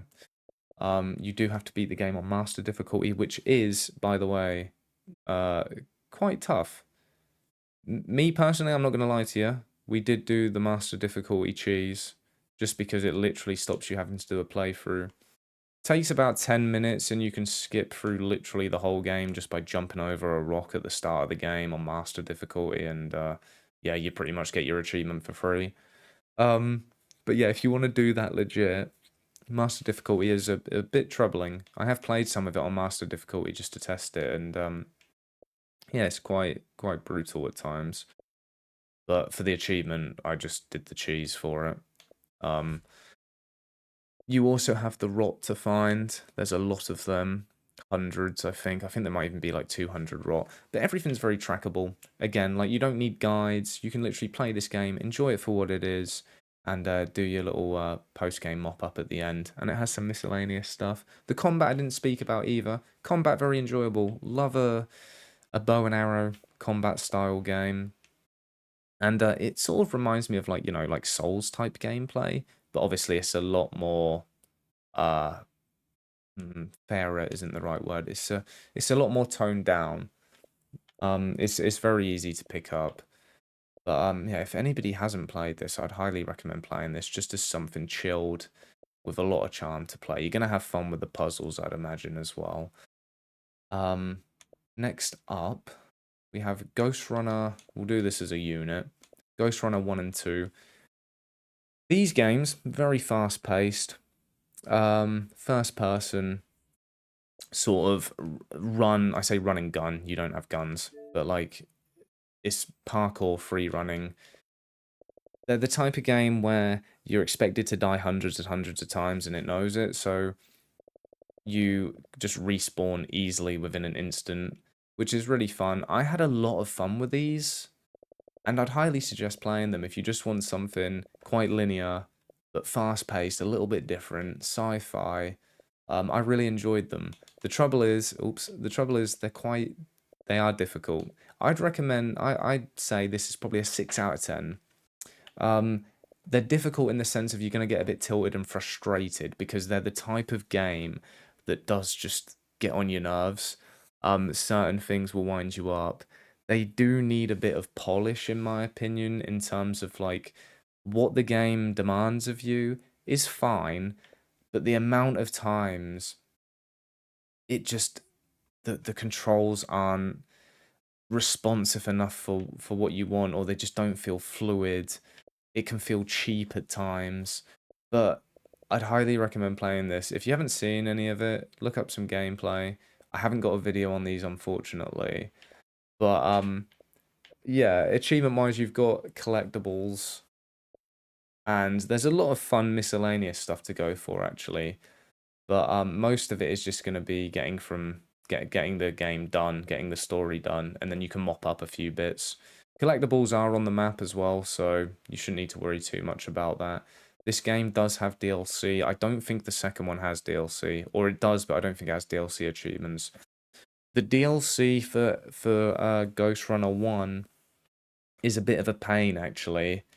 There's like this mode, and it was quite brutal, so be aware of that. But I still think it's not one that I'd worry about in terms of difficulty. It may wind you up a bit, but I feel like it was quite rewarding getting through. I had a fun time with it. It was one of those that I'd sort of hate it but love it at the same time. And the same goes for the second one. To be honest, the second one's easier. I think the first one's harder than the second, especially with the DLC. But the second one, if you just want to go through the story, and get it done, you'll have a good time. If you want the 100%, you will have to get collect. It's basically a carbon copy list. You have to get collectibles, but yeah, at least there's no DLC though. Next game here, Alice Madness Returns. This is a pretty niche game. I enjoyed my time with it. I'd highly recommend playing this. I haven't got a video on this one, unfortunately, but I do have the footage and I have been planning to do it. It's in a bit of limbo, but I will try and get round to it. This one's a very unique. I'd love to see a sequel on this, actually, or even a remaster. Well, I don't really encourage remasters, but definitely a sequel for this, because the world, the environment, the art style, it's really good. It's like it's a platformer, I'd say, but with combat.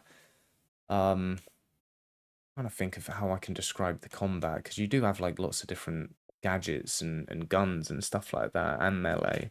It's a very unique game, and I'd highly recommend playing this. I had a lot of fun with it, and it's pretty short. It's quite dark, but also dark comedy, dark humor. If you haven't played it, give it a go. It's a short one, 20-25 hours, I'd say.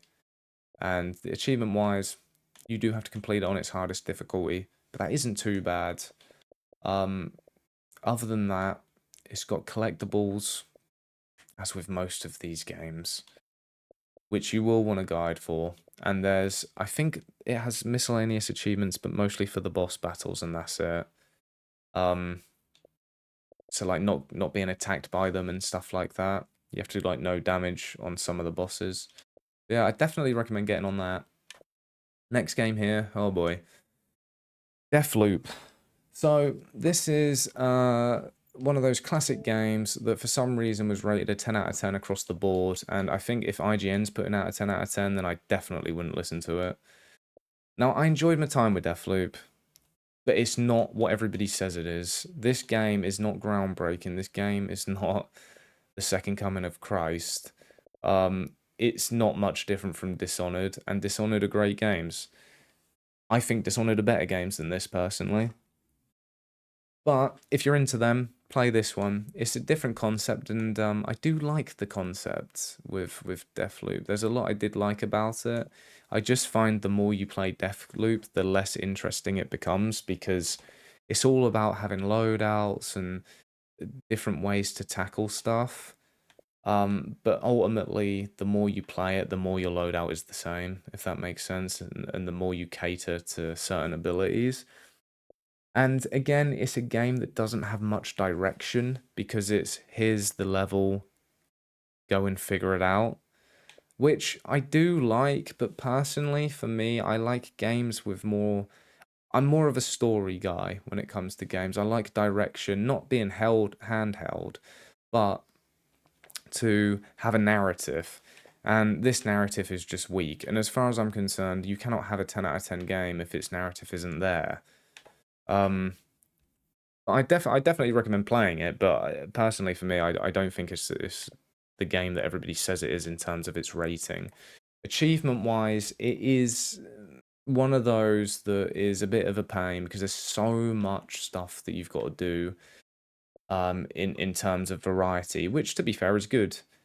But there's a lot you're gonna have to look up, like specific ways to kill some of these visionaries.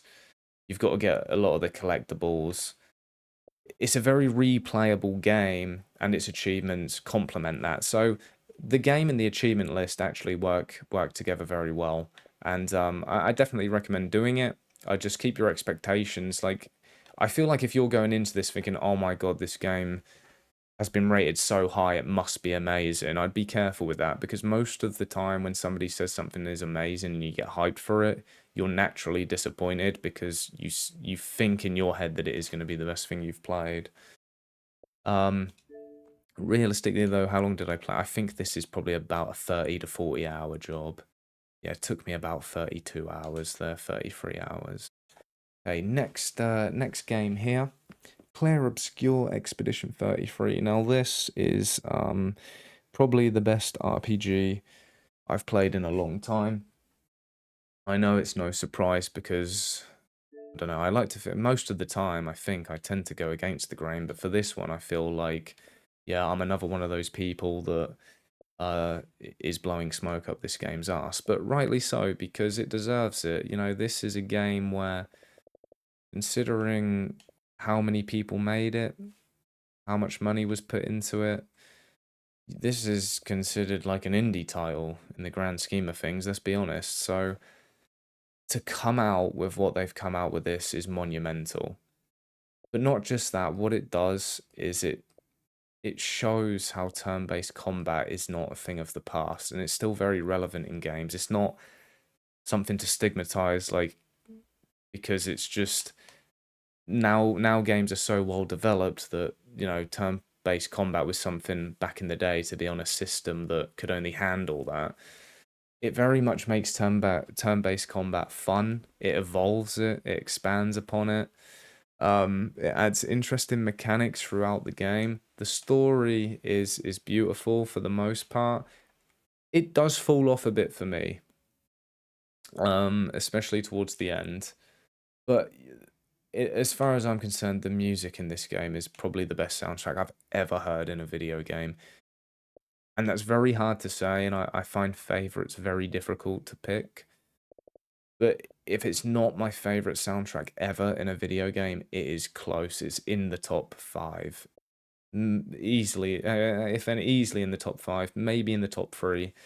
Um, Silent Hill 2 is another one where the OST is outstanding, by the way, especially when you delve into the meaning of the songs or the music. This game, yeah, you've got to play this. If you are into your RPGs, turn-based RPGs, you have to play this. And I'm sure you already have. Everybody knows about it. So, achievement-wise, very straightforward.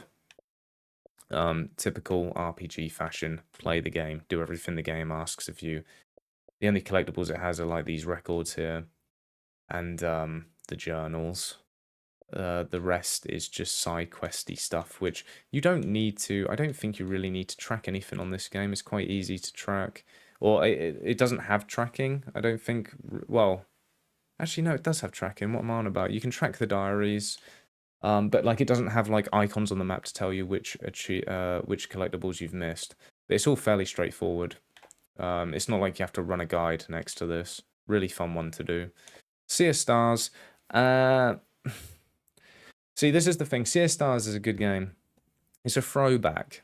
And it's funny that these two are together, actually, because Sea of Stars is a game where if you fancy a turn-based RPG, absolutely, you're going to have a fun time with this. I did. I thought it was great for the most part, but it just outstays its welcome.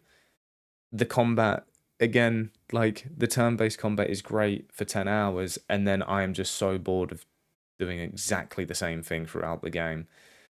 Which is a bit harsh because it does add new characters, it does add new elements, but ultimately it becomes very, very repetitive quite early in. I mean, you know, at the 30-ish hours mark, well, actually, I think, to be honest, 30-ish hours in, you've probably completed the story, but I'd had enough, and the story just drags out for me, where I just became disinterested.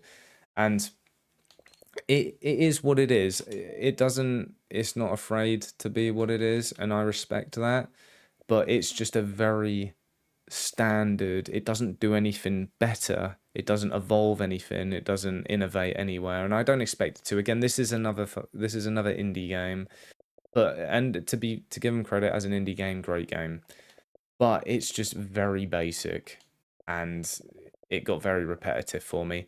And by the way, the DLC, this game got DLC. Luckily, it was free because it was the worst DLC I think I've played in a long time, and that's saying something. It was horrific.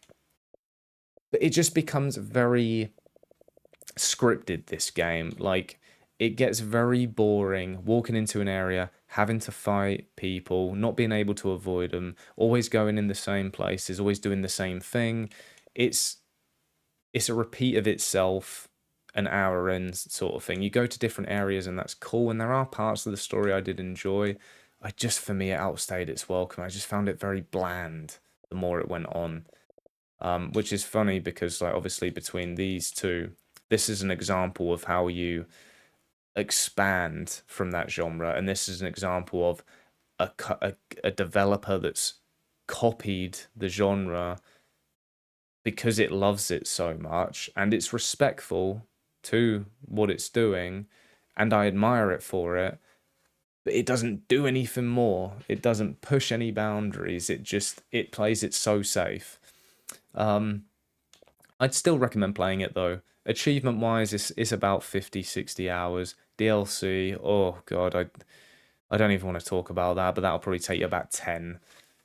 And most of the achievements are for just, again, it's another RPG list where you play through the game, you do the mop up of picking up conch shells for Sea of Stars, which is its collectibles, and yeah, there's a few miscellaneous things you have to do, but it's not too bad.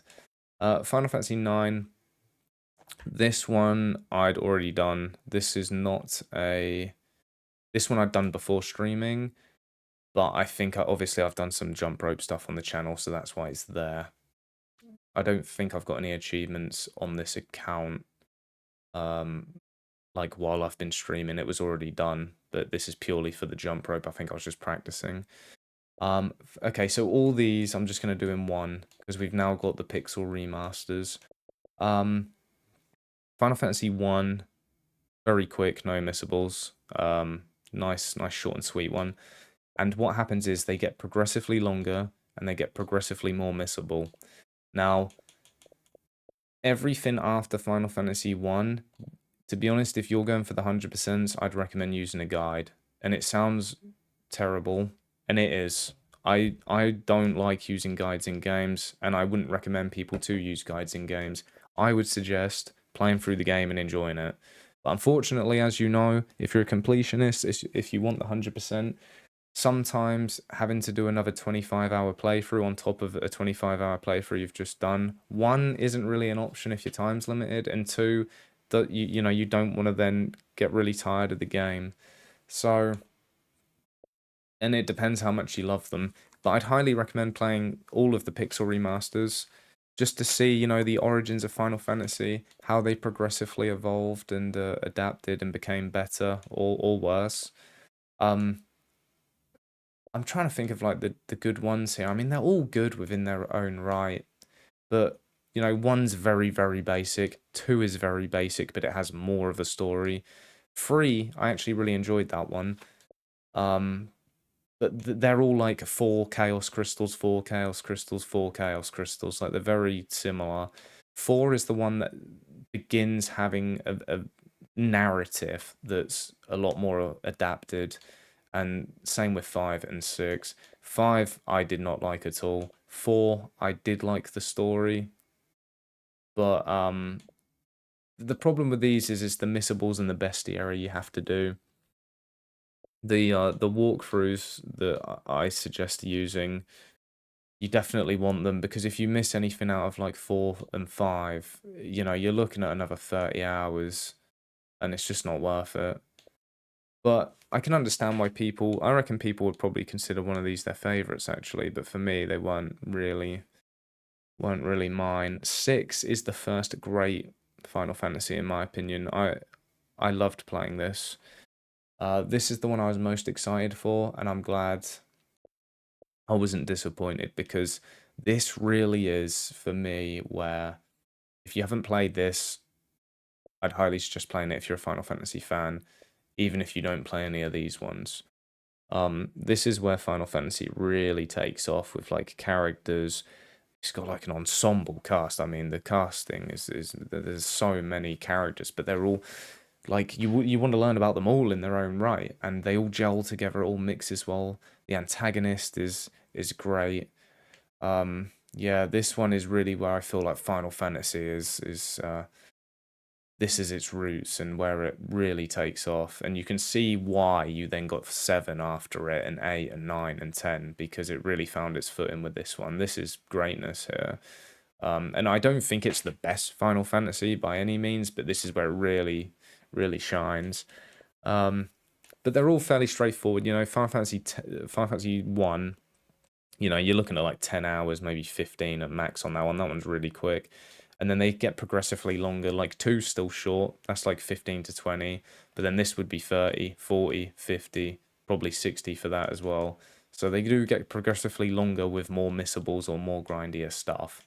But I'd highly suggest using a guide for all of them. Then we're on to a very big heavy hitter here, Metal Gear Rising. Again, I'm no hack and slash connoisseur. You will be a lot better than me at this, especially if you're into your hack and slashes. Don't let that fool you. Don't let that put you off, though. This is another one where people would suggest is a 10 out of 10. Depends where you look, I suppose. 8 out of 10, 9 out of 10, 10 out of 10. I mean, I'd say, yeah, okay, fair enough. 8 out of 10.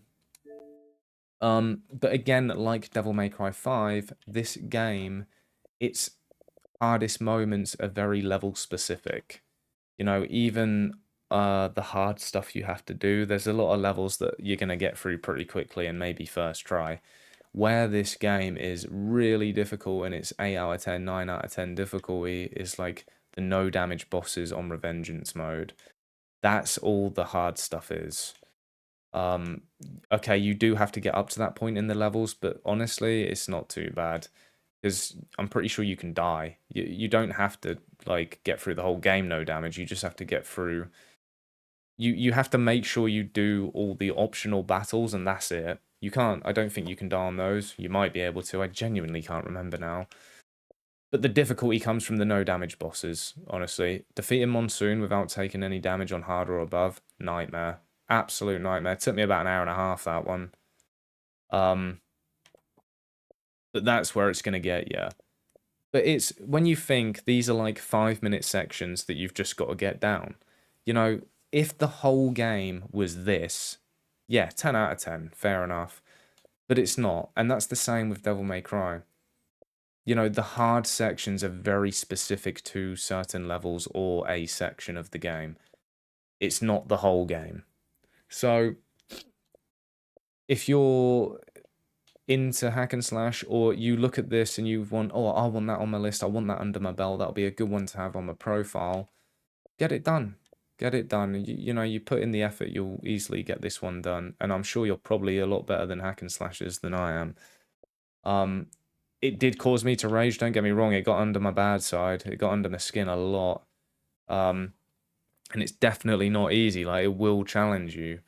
But looking back in the grand scheme of things, it's just very specific moments where it will challenge you. And you're more than capable of getting through them. The VR missions, they're hell. But again, only like 6 of them are a nightmare. In the grand scheme of things, 14 of them aren't too bad. A few of them you'll first try. So that's not fun. Genuinely, and my opinion is the hardest thing about Metal Gear Rising is its DLC. I think that's harder than anything in the base game. You've got the VR missions in the DLC, DLVRs. You've got to set the highest score on every DLVR mission. I think those are harder than the main game DLC, the main game VR missions. Jesus Christ! But the hardest thing of all was yeah, beating Jetstream DLC. You have to complete... Oh, here we go. You have to defeat Armstrong without taking damage on hard difficulty above. That, for me personally, people might be alright with that one. That was the hardest thing in this game. But again, it's a boss. Eventually you'll get it done if you practice that boss enough. But that probably took me an hour and a half as well. Absolute nightmare. The guy's on crack. I've got a video on this. Feel free to watch it. I was quite proud of this one, actually. But, yeah, it's difficult, but again, in segments. And as a game, I actually really had fun with it. 90% of this game you will really enjoy because it is what it is. It's ridiculous, it's bonkers, but it's fun. It's fun to play, it's fun to do. And I'd highly recommend playing it. If you're not going for the 100%, you got nothing to worry about. If you are going for the 100%, you know, don't worry about the challenge. You'll get it done. Don't let one of these achievements put you off, or two of these achievements put you off, because they're never as bad as they seem. Next up, Lies of P. Again, I did this game before I started content creation, but I came back for DLC because the DLC was released like 2 years, 3 years maybe after the game. Very good game. See, this is one where, like, remember earlier I was talking about Wo Long Fallen Dynasty? Like, play this over that. Because this one has, like, much better environment. It has a lot more going for it, like the whole Pinocchio setting, and like it's just dark as well, but visually unique in its own way as well. The way this game's made I thought was brilliant, and considering it's the first attempt at this type of game from, I believe the developer's called NeoWiz. You know, this is another indie title, but this is crazy because for what it is, the quality is great. And also, don't be put off by this, because I think when I played this, you couldn't change the difficulty, but nowadays, they've added loads of accessibility options here. You can make this easy, I believe, so you don't even need to worry about it anymore.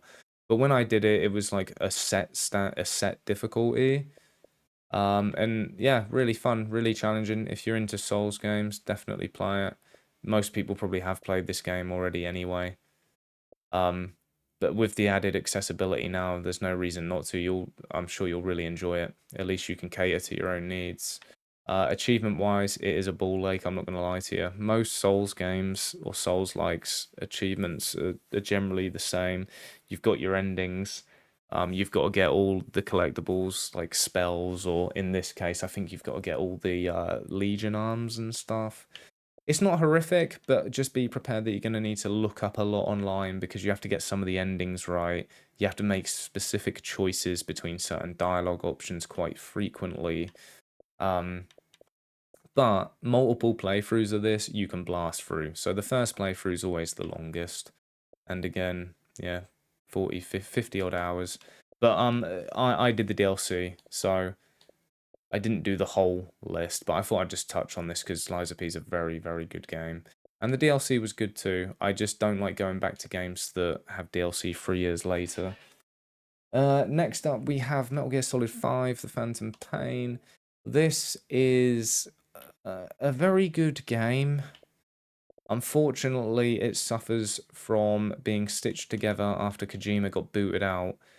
If Kojima was still here, I mean, if he was still working on this game, didn't have Konami kick him up the arse, which is all a bit weird, that situation, but yeah, knowing Konami, I mean, God knows what was going on there, but I think this game, in general, is very good gameplay-wise.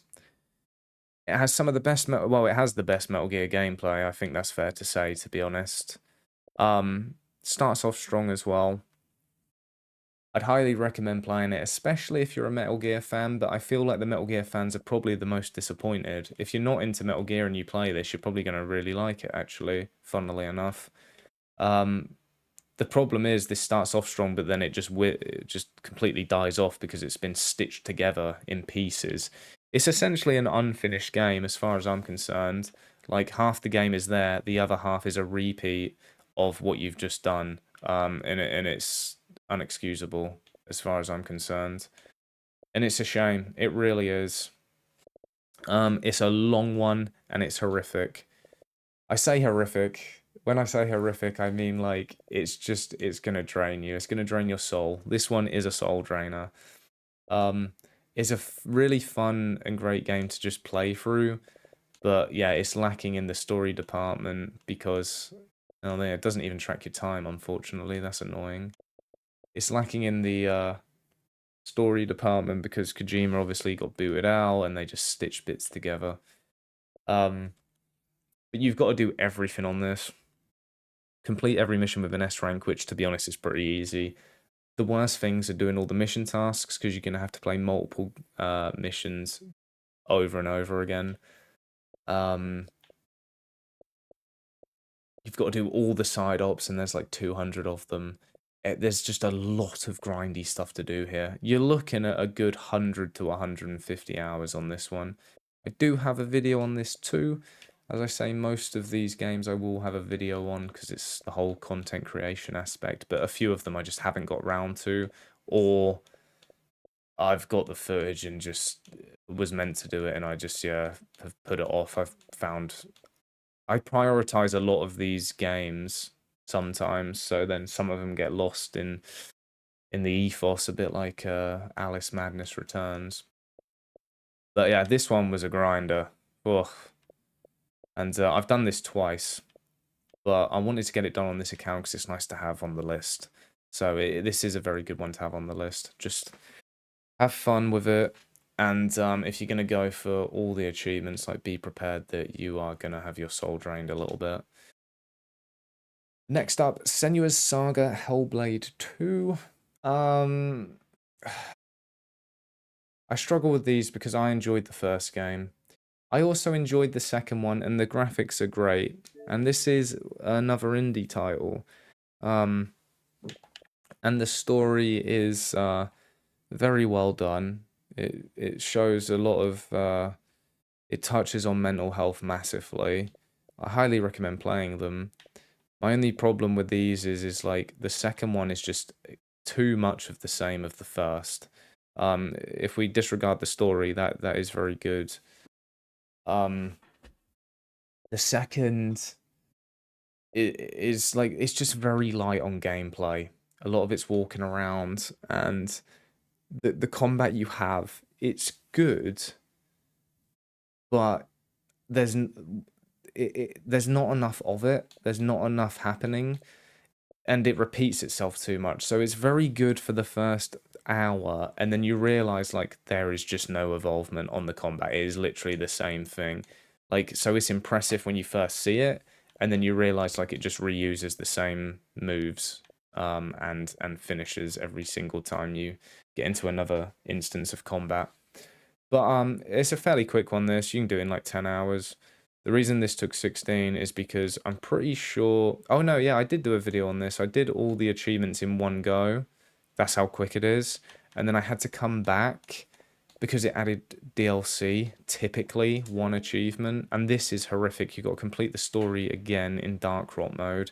And I was going to do a video on this, but I hated this so much that I was like, I'm not doing a video on it. It's a one life mode.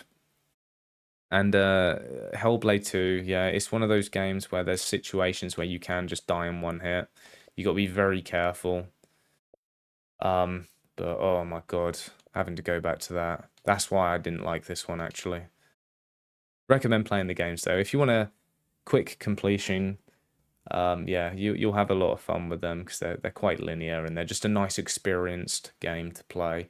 Hellblade 2, obviously, if you want 100%, just be wary of that one life DLC achievement because, yeah, that sucks. Next game, Metal Gear Solid Snake Eater. This is a really well done remake. They've done it justice. The only problem with this is it plays it very safe because it is a one-for-one remake of the OG. And I don't think that's a bad thing. I don't think that's a bad thing at all. I'm fine with it. Sometimes as gamers, we can feel a bit entitled, I guess. I don't I don't have a problem with it just being exactly how it is with a graphical update. I've got a video on it if you want to hear more of my thoughts. I think, to be fair on Konami, this is a situation where you're damned if you do, damned if you don't. You either, with remakes, you're in a tricky spot.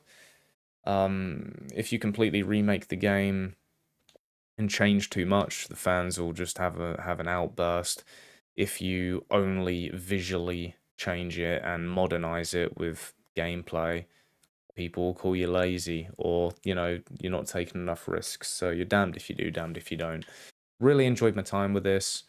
Really easy achievement list, apart from, I think you have to do on extreme, actually. Yeah, you have to get the Foxhound title, which is the only achievement that's worth talking about. The bosses are quite tricky, because you have to play on extreme. But again, there's strategies. You may get stuck on a boss for 20 minutes, but most of them are easy, even on extreme. Actually, I think the only one that's worth talking about on Foxhound difficulty is the Pain. He is the hardest boss. If you can get through him, then you'll be fine. Other than that, it's pretty simple. It's a fairly quick one as well. I'd say about 20 hours, maybe. Yep. Took me 20, but I took it really slow, to be fair, because I was taking it all in. The only problem I have with this is Snake moves really slowly, so it's quicker to roll everywhere, which means if you ever watch speedruns of this game, it's just people rolling, just Snake constantly rolling. As far as I'm concerned, you can't beat the OG. As good as this remake is, I probably wouldn't go back and... I'd probably never play this again. But I would go back and play the OG again, because I just think the OG is better. Which goes to show, doesn't matter how well you remake a game. Like, sometimes you just can't beat the OG, can you? But no, really good job on this. And to be fair, if nobody's played Metal Gear before, play this one. Because, it's going to be modernized, and you'll probably have a better time with it. So it's good for newcomers.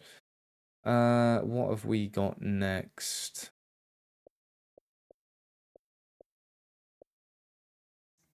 There we go. Sometimes it does that. Indiana Jones and the Great Circle. Highly recommend playing this game. This is this is probably the best Xbox exclusive that has come out in years, because it's the only one I've played, because I can't remember the last time I played an Xbox exclusive, because they're all dog. And it's not even an exclusive anymore, is it? Nor will future Xbox games be exclusive. I doubt they'll just be thrown onto every other console. I'd highly recommend playing this, though. Brilliant game. Absolutely brilliant. Had so much fun with it. This is what you want if you are going to release exclusives, by the way. This is the type of game. A lovely adventure. Just well done.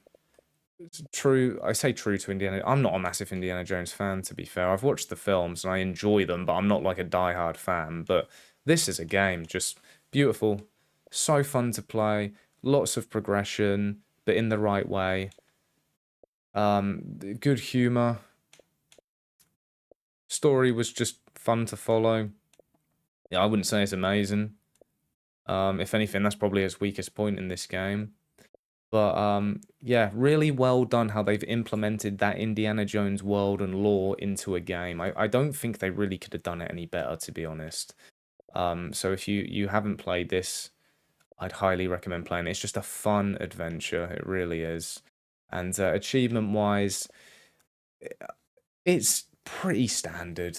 It's got a lot of achievements. You got to fill out your journal. You just got 100% it. But luckily, everything's trackable on the map. So, you don't need to be constantly searching at guides online. You can just play the game, and you can buy in-game maps with in-game currency. No microtransactions or anything like that. Just like, yeah, you've got your own collectible tracking in there. Really well done. I guess, the combat could be evolved. That could probably be what is next. I'd like to see another one of these. I feel like they've got something here with a good series to go with. Like, you could get 2 or 3 games out of this. I would be shocked if they didn't make any more, because I feel like this must have done well in terms of sales, and you've got all the assets there. It wouldn't take a lot to make a sequel in this. They just have to make a different location, wouldn't they? I've done a video on this, and I have done the DLC, but I didn't do a video on the DLC. Yeah, I don't think I did a video on the DLC, but I did on the main game. The DLC I didn't really enjoy, to be honest. It was fine, but it's literally a tomb. It was a bit of a cash grab, if I'm honest with you. But yeah, that'll probably take you about 40 hours, I reckon, that one. Including DLC for the 100%. Yeah, 38. There you go. Pretty close. What else we got next? Condemned. So this is literally one of the first ever achievement lists on Xbox. You know, coming with the launch titles, the first sort of games that got added achievement support. I think other than Condemned, I'm trying to think of what else you might have had, to be honest. I remember researching it, and there's not a lot. But Condemned is an anomaly because it has 970 gamer score, and every other game has 1,000. Like, so every game has to have 1,000 G, like all these here. If you ever see more than that, it's because it's got DLC, or nowadays some games can be released with like 2,000 G. But Condemned is the only game that has 970. Every other game it has to have 1,000, and that was because it was so new. Achievements was I just don't think they knew how to do achievements. Condemned is it's a good game. It's hard to play now because it's so old, but considering how old it is,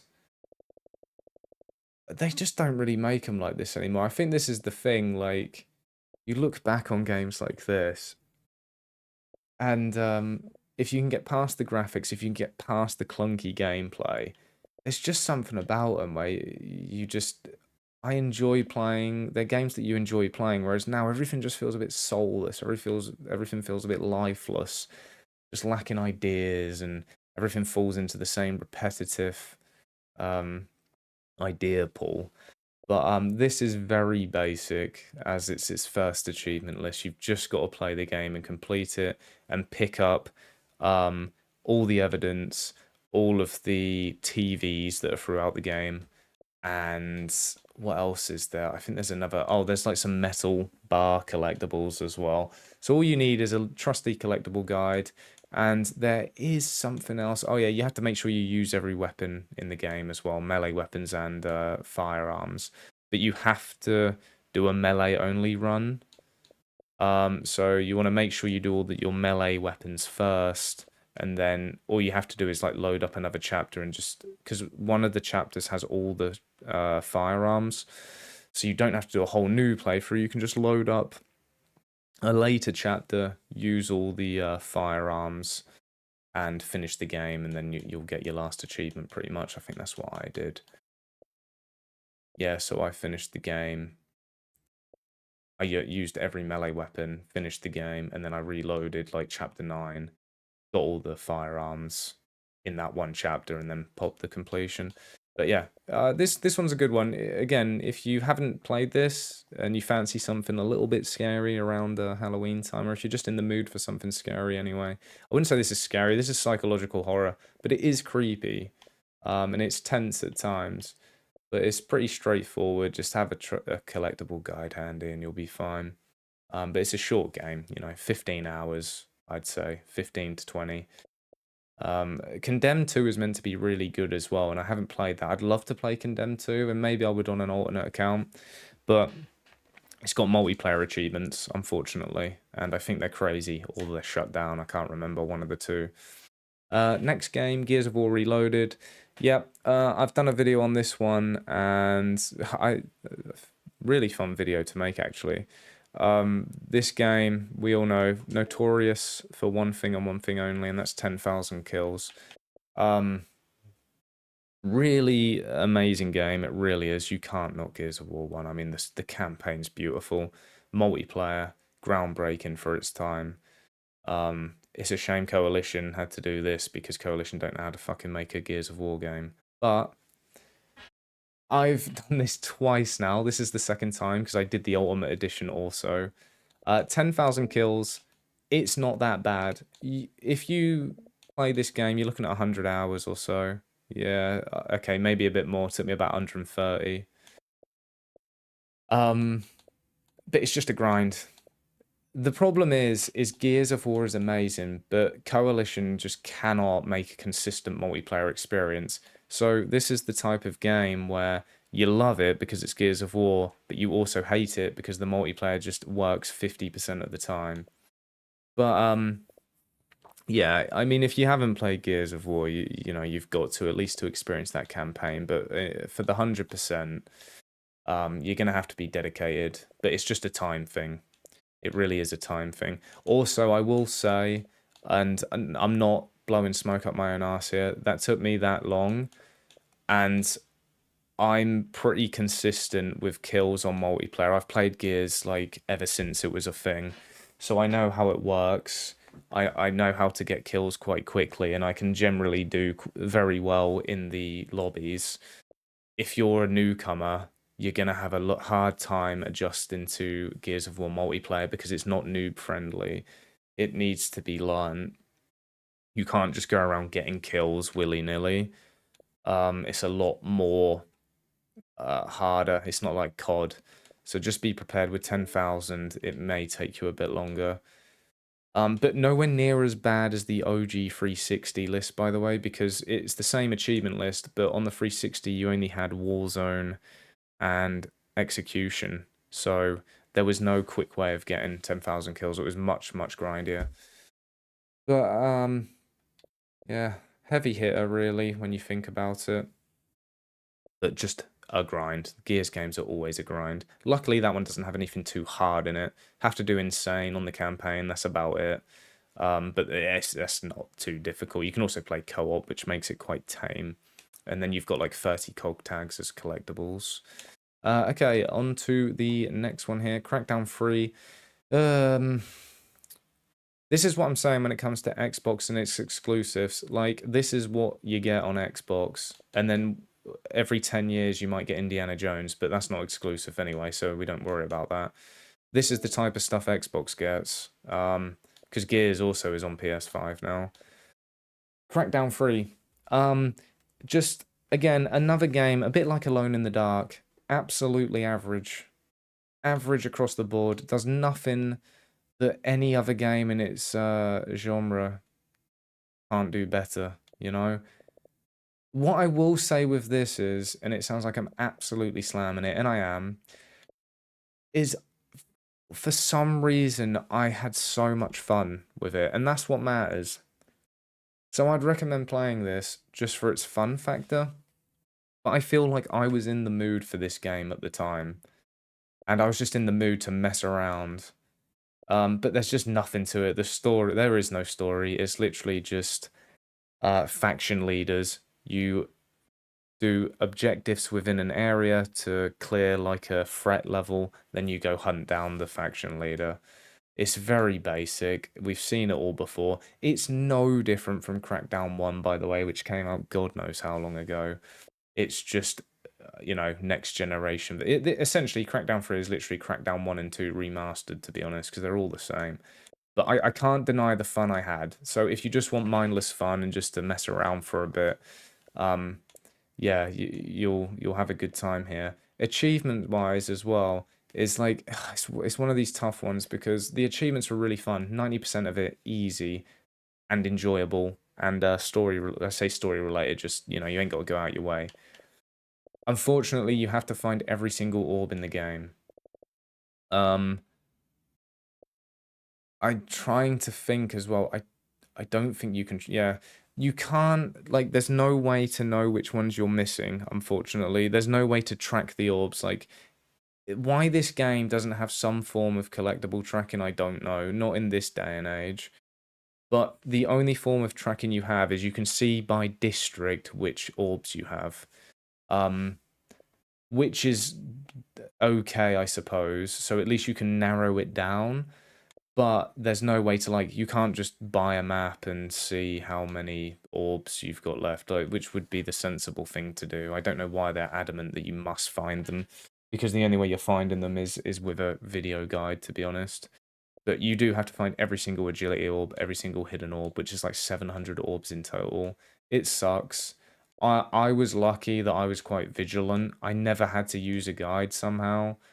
Um, I managed to like. There was one point where I was about to use a guide, and somehow we found the last orb just hidden from out of nowhere. But again, I was literally flying around with my wingsuit for an hour trying to find it. But yeah, luckily it does narrow it down to each district, so at least it's not like you have no idea where one of the orbs is in the whole game. But yeah, it's one of them, like, you've got to be in the mood for it. It's not worth playing, but I had fun and I can't deny that, and I am glad I played it.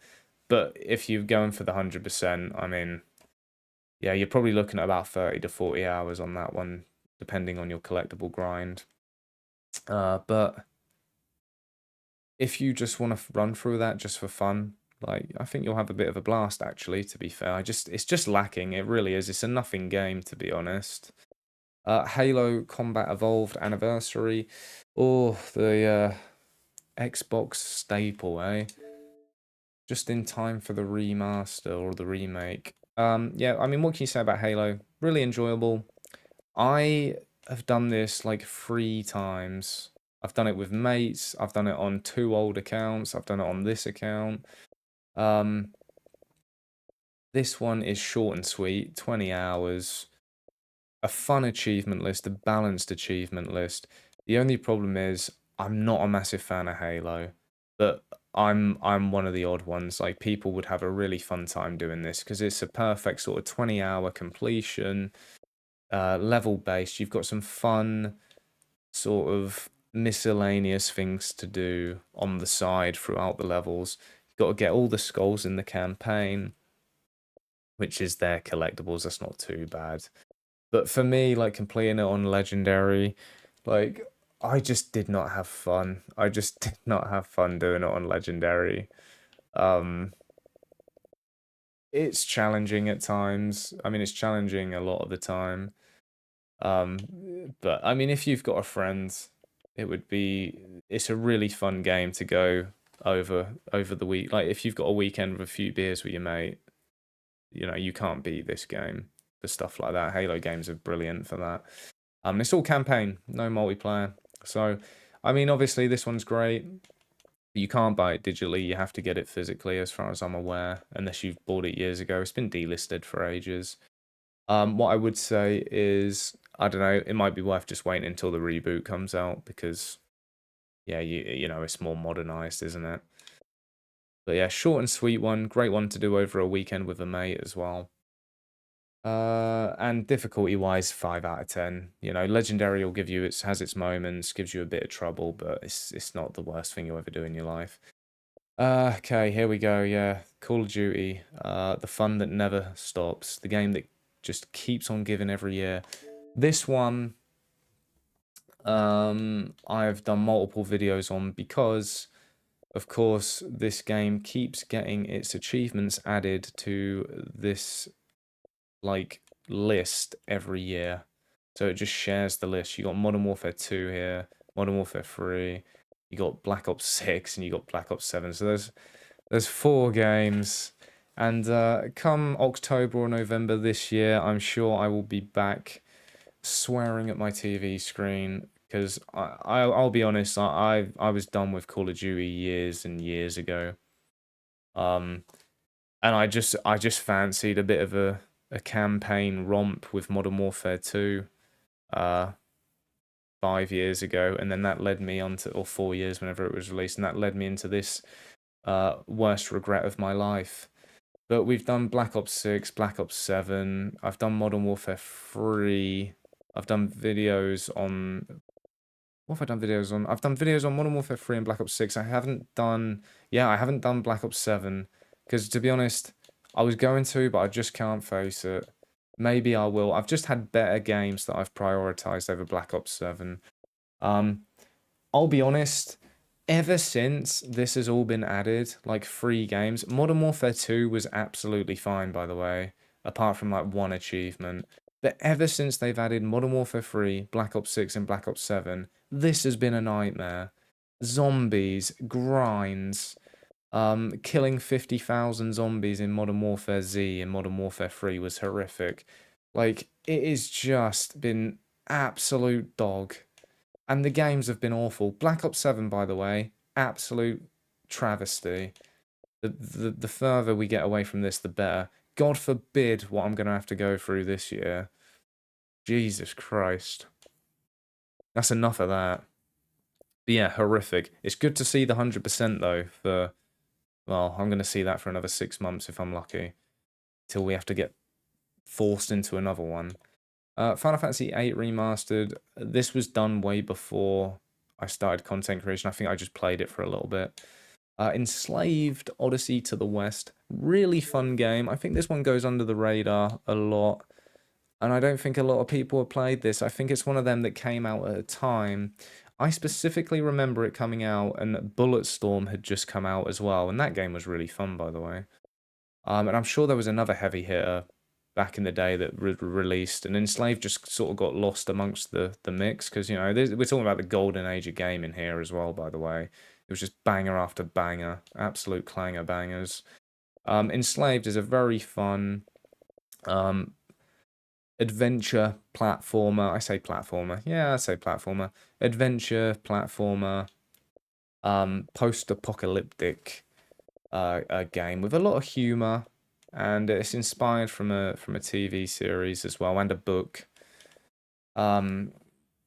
It's a short and sweet one, 25 hours, and very fun. I think this is a great achievement list and a great game. Has DLC, unfortunately, for those of you that want the 100%. And yeah, very balanced achievement list. A lot of it, you know, you get a nice percentage for completing the game. Then you got your missables for certain boss fights or combat related stuff, and then you've got collectibles as well. Unfortunately, one of the collectibles is a bit annoying. It's for collecting all the red orbs, so that can be a bit of a nightmare. And there's no way to track it either, so you are gonna have to like use a video guide and just go through the levels again. It will tell you if you've got like 97% of the red orbs on the level select screen, but you have no idea which ones you've got or which ones you've missed. If you watch a video, there's some that are obviously very well hidden that you definitely wouldn't have picked up the first time. But yeah, if you see 99% on a level on one of these on this game, if you see a level with only like 99% on the red orbs, then you know you're gonna have that can be a bit of a heart sink, to be honest, because you're gonna have to go through the old level again and hope that the red orb you're missing is quite early on. But yeah, still very short, and the red orb achievement is probably the worst, but it's not too bad. Okay, we're on to Terminator 2D No Fate. This is I had a blast with this, by the way.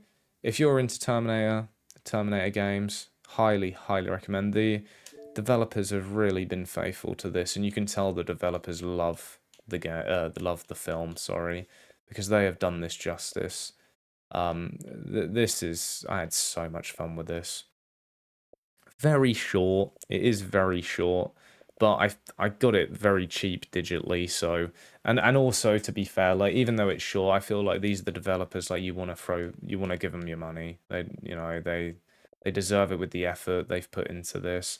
But yeah, music, really good. The nostalgia here is great, and the way they fit in the movie to align with the game, and the stuff they do, the little attention to the attention to detail in general that they have is great on this one. So, and it's really fun to do. You can also make this really, really easy on yourself because you can just use cheats. So it's completely up to you. I played it I say the way you should. There is no way you should, but I played it naturally. Like, I didn't want to just blitz through with cheats straight away. Like, you know, I wanted to get something out of the game. So, but yeah, you don't need to worry at all about these achievements. You can make them as easy as you want. But very fun game. Probably looking at, if you just put cheats on and run through, even though I'd at least do a playthrough with no cheats, just so you can enjoy the game. And then your run throughs after that are going to take like 30 minutes each, 40 minutes each with cheats on. So yeah, very short game, 10 hours. But yeah, really highly recommend that one. And then yeah, on to Final Fantasy 16. So this was awful. I've got a video on this. It's a recent video actually, and yeah, I despised pretty much every moment of it apart from the first 10 hours of the game. Final Fantasy 15, I'd say, is worse than this. And the problem with 16 is, right, it's a good game. It's a good game. 7 out of 10 at best. And that's been generous. But it's an awful Final Fantasy. An awful Final Fantasy. It begins quite strong. 10 hours in, I think it's got direction. Everything's new, so you feel like, oh, this is nice, this is nice. You know, the music is its only good thing, and its graphics. But the story just absolutely loses its mind. It just completely drops off with no direction and just turns into this Game of Thrones-esque. Oh my god! It reminds. This is genuinely like if Ubisoft tried to make a Final Fantasy, this is what you'd get. Final Fantasy 16. The combat again. It starts off nice. This is why the first 10 hours of this game, and it reminds me of a Ubisoft game, because you will have fun for the first 10 hours, you'll enjoy it, and then it's all new, everything's all shiny. And then for the next 80, it is just what's going on. You never get anything new. It takes too long to get any new mechanics or gameplay elements. Everything's repetitive.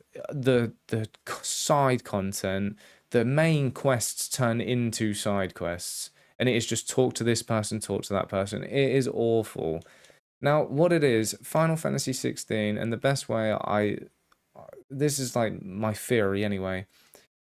Square Enix, when it comes to making these games, they're trying to get a mass audience because it's so big now.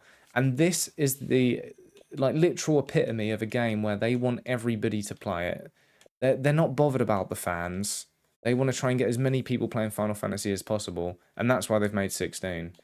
Because it's literally like the game that somebody who plays FIFA every year, that's the guy they want to branch out to this. And it's catered to that. It's catered to people who've never played Final Fantasy before. So here's a game that's for you. Which of course, one, alienates the fans, and two, you just lose sight of like the roots and what made it great in the first place. I'm glad I play it because I got to experience it and form my own opinion. But as a game, as a Final Fantasy fan and Final Fantasy game, it's awful. It's absolutely awful. But as a general game, in terms of like, you know, gameplay, it's passable, it's fine. Story is absolutely mediocre. Like, but I know that people with, to be honest, it sounds bad, but I just think short attention span and like, people who are easily pleased will probably be all over this. People who've never played a Final Fantasy before probably love this. But yeah, Final Fantasy wise, absolute monstrosity. Achievements as well, yeah. A 100-hour grind. Nothing's missable. Nothing's worth mentioning. You do have to play the game on Final Fantasy mode. So yeah, have fun because you have to do 2 playthroughs of this dog. Anyway, it's just annoyed me talking about this. Just don't even bother with it. 100% though, at least I've got it, it's good to have. Onto something decent actually from a series that was right down the toilet drain. We've got Silent Hill F with a revival and a back to form. This was great. Had fun with this. I think this is an 8 out of 10 game all day long for me. Really strong return to form for the Silent Hill series. Not perfect by any means. But it really is. They've done well here.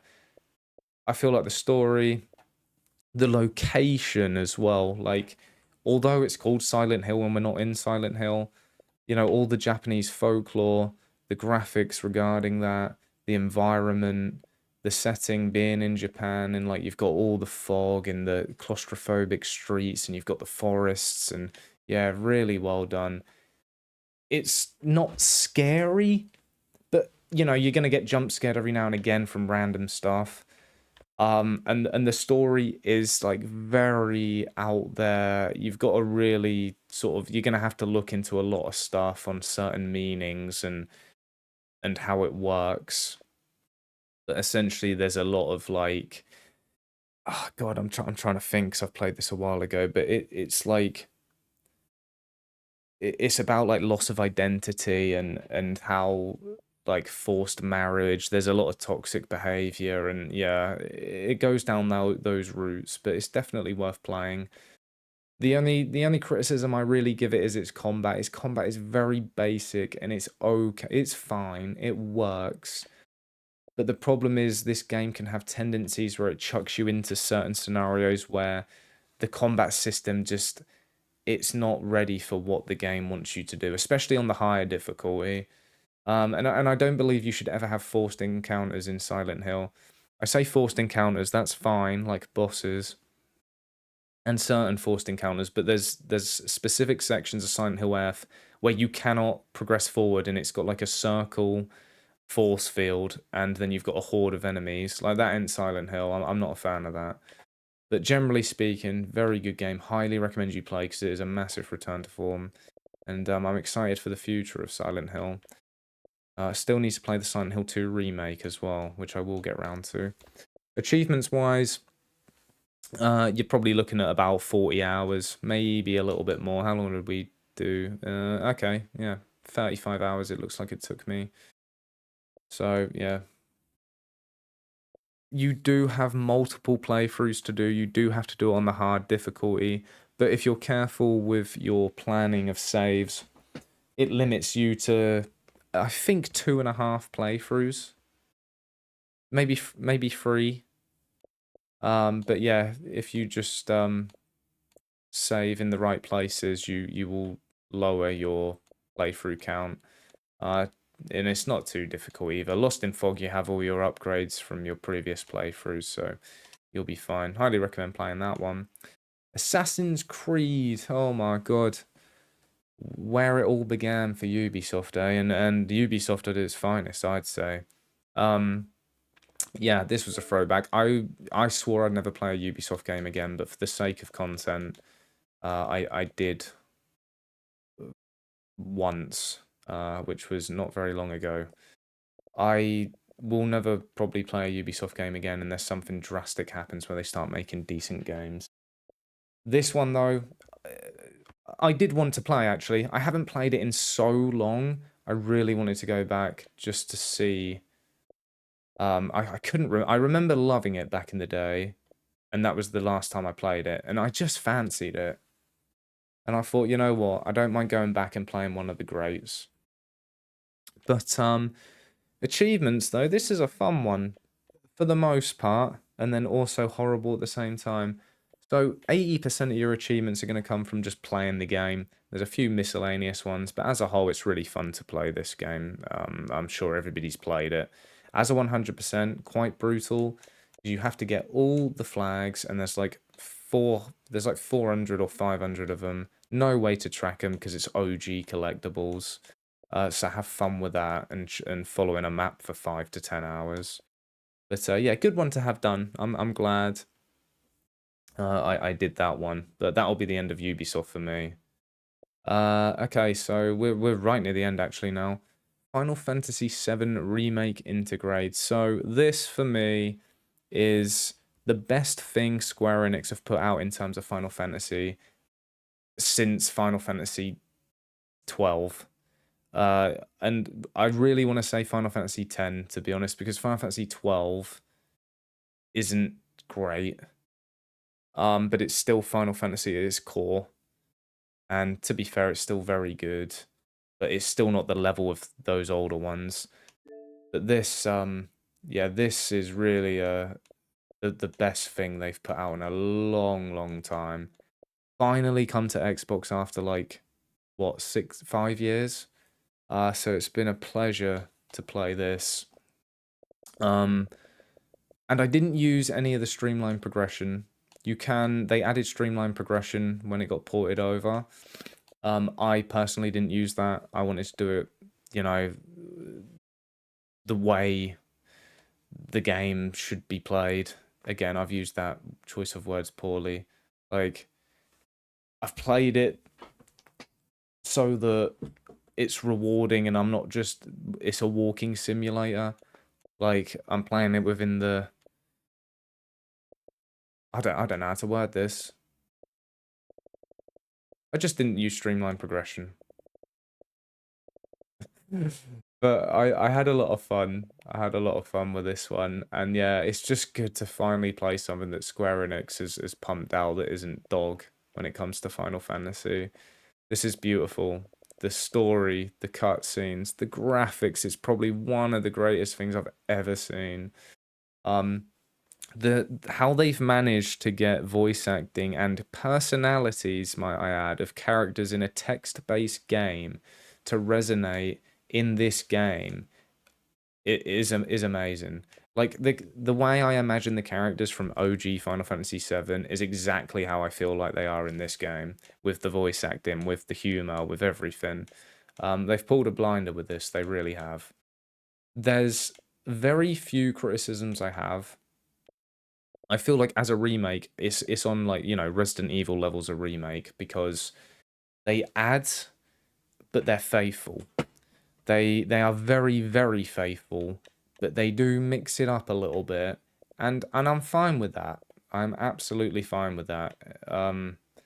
I feel like some fans may not be, but yeah, I think they really have pulled a blinder with this. My criticisms are, and one of them isn't really the game's fault. I feel like Square Enix needed to pull this one out the bag, because if they didn't, they'd be in a really, really, really dire place. Like, if they cocked this up, I mean, Jesus Christ, I dread to think of where they'd be. Secondly, the criticism, it's not really criticism, but they've already got a game that's great. So they haven't got to create anything here. They have changed a few things, so fair enough on that. But they've got the foundations of a game that was already made that is already great, so they've got to copy something. And I still feel like that is harsh, because they still had to transfer what was in the original into, like, modern gaming, which I don't really know how they've managed to put some of the sections in the game where in my head I wasn't sure how they do it. And yeah, they've done it really, really well. So credit to them. But this is what you want to see from Square Enix and Final Fantasy, to be honest. Like, why can't they make a modern Final Fantasy like this with, but decent story, as opposed to Final Fantasy 16 or 15? Like, I hope so going forward. The next one may be something special, but I don't have much faith. But I'm definitely here for these remakes. The achievements, again, because of streamlined progression, you could probably blast through this in like 20 hours if you just have all your well, I say 20, actually, that's a lie. I have no idea, because I can't remember what it does. But I know for a fact it makes everything so much quicker, and you can just blitz through it. So it'll probably take you as long as it takes to do 2 playthroughs. But obviously for me, it took me, like, yeah, I must have played this for a good 80 hours. Because I was just taking it all in and doing it without the streamlined stuff. But most of it's just complete the game. You've got side quests you need to do. There is the dresses you need to get, so you have to replay like 3 chapters 3 times, so you got to get all 9 dresses. But most of it is just complete the game, and then you've got a few side quests, and you've got some, like, monster stuff you need to do in the arena as well that unlocks, well, not the arena, it's like a virtual simulator. There's a few, like, secret bosses in that. It's also got to do the DLC if you want the 100% on Xbox, which I enjoyed the DLC. I just did not enjoy one of the side missions you had to do. Like, I did not enjoy the mini games. God, those were a nightmare in the DLC. In the base game, not so bad. But yeah, great game. Highly recommend doing that, especially if you have to play that if you're a Final Fantasy fan. And then we are on to the final game of the list, and that is Resident Evil Requiem. I'm not going to talk too much about this, because if you're a Resident Evil fan, you have to play this game. It's not my favorite one personally, but it's in top 5 best Resident Evils of all time, in my opinion. It's a must play. They've again, pulled a blinder with this one. The back and forth between Leon and Grace and the way it progresses is done really well. The variety, um, the gameplay, it's impeccable, really. There's a few things that, I'm not particularly a fan of, but it's very, very minor. It's minor gripes. Yeah, if you're a Resident Evil fan, get on this. Achievement list. Okay, so the achievement list is bog standard Resident Evil remake stuff. You gotta do your speed run, you gotta not heal in a playthrough and all that. But the thing with this game is you can use all your bonuses on New Game Plus, you can buy the infinite ammo rocket launcher, you can do all that. So it's very easy. To be honest with you, it's like a 20-hour completion, probably like a 2 out of 10 if you do the bonuses. For me, I personally didn't use bonuses, so I did the insane playthrough, and I literally finished this the other day on stream. We did the insane playthrough, and I didn't use any bonuses, so I did it like in a very difficult way. Which I really enjoyed the challenge of, by the way, despite my frustration sometimes. So if you do it like the masochistic route like me, yeah, it's going to take you longer, but I really enjoyed the challenge, and I wouldn't mind doing more stuff like that. But I will be doing a video on this one eventually. I've just finished it, so don't know, maybe a month or two down the line, you might see a video pop up on that one. But yeah, highly recommend going through this. Great game. My game of the year so far, actually. But I think it is the first game I've played that's like brand new this year. I'm usually way behind. It's very rare that I buy new games unless I'm a massive fan. And like when it comes to Resident Evil, Metal Gear, or Final Fantasy, they're like my free where,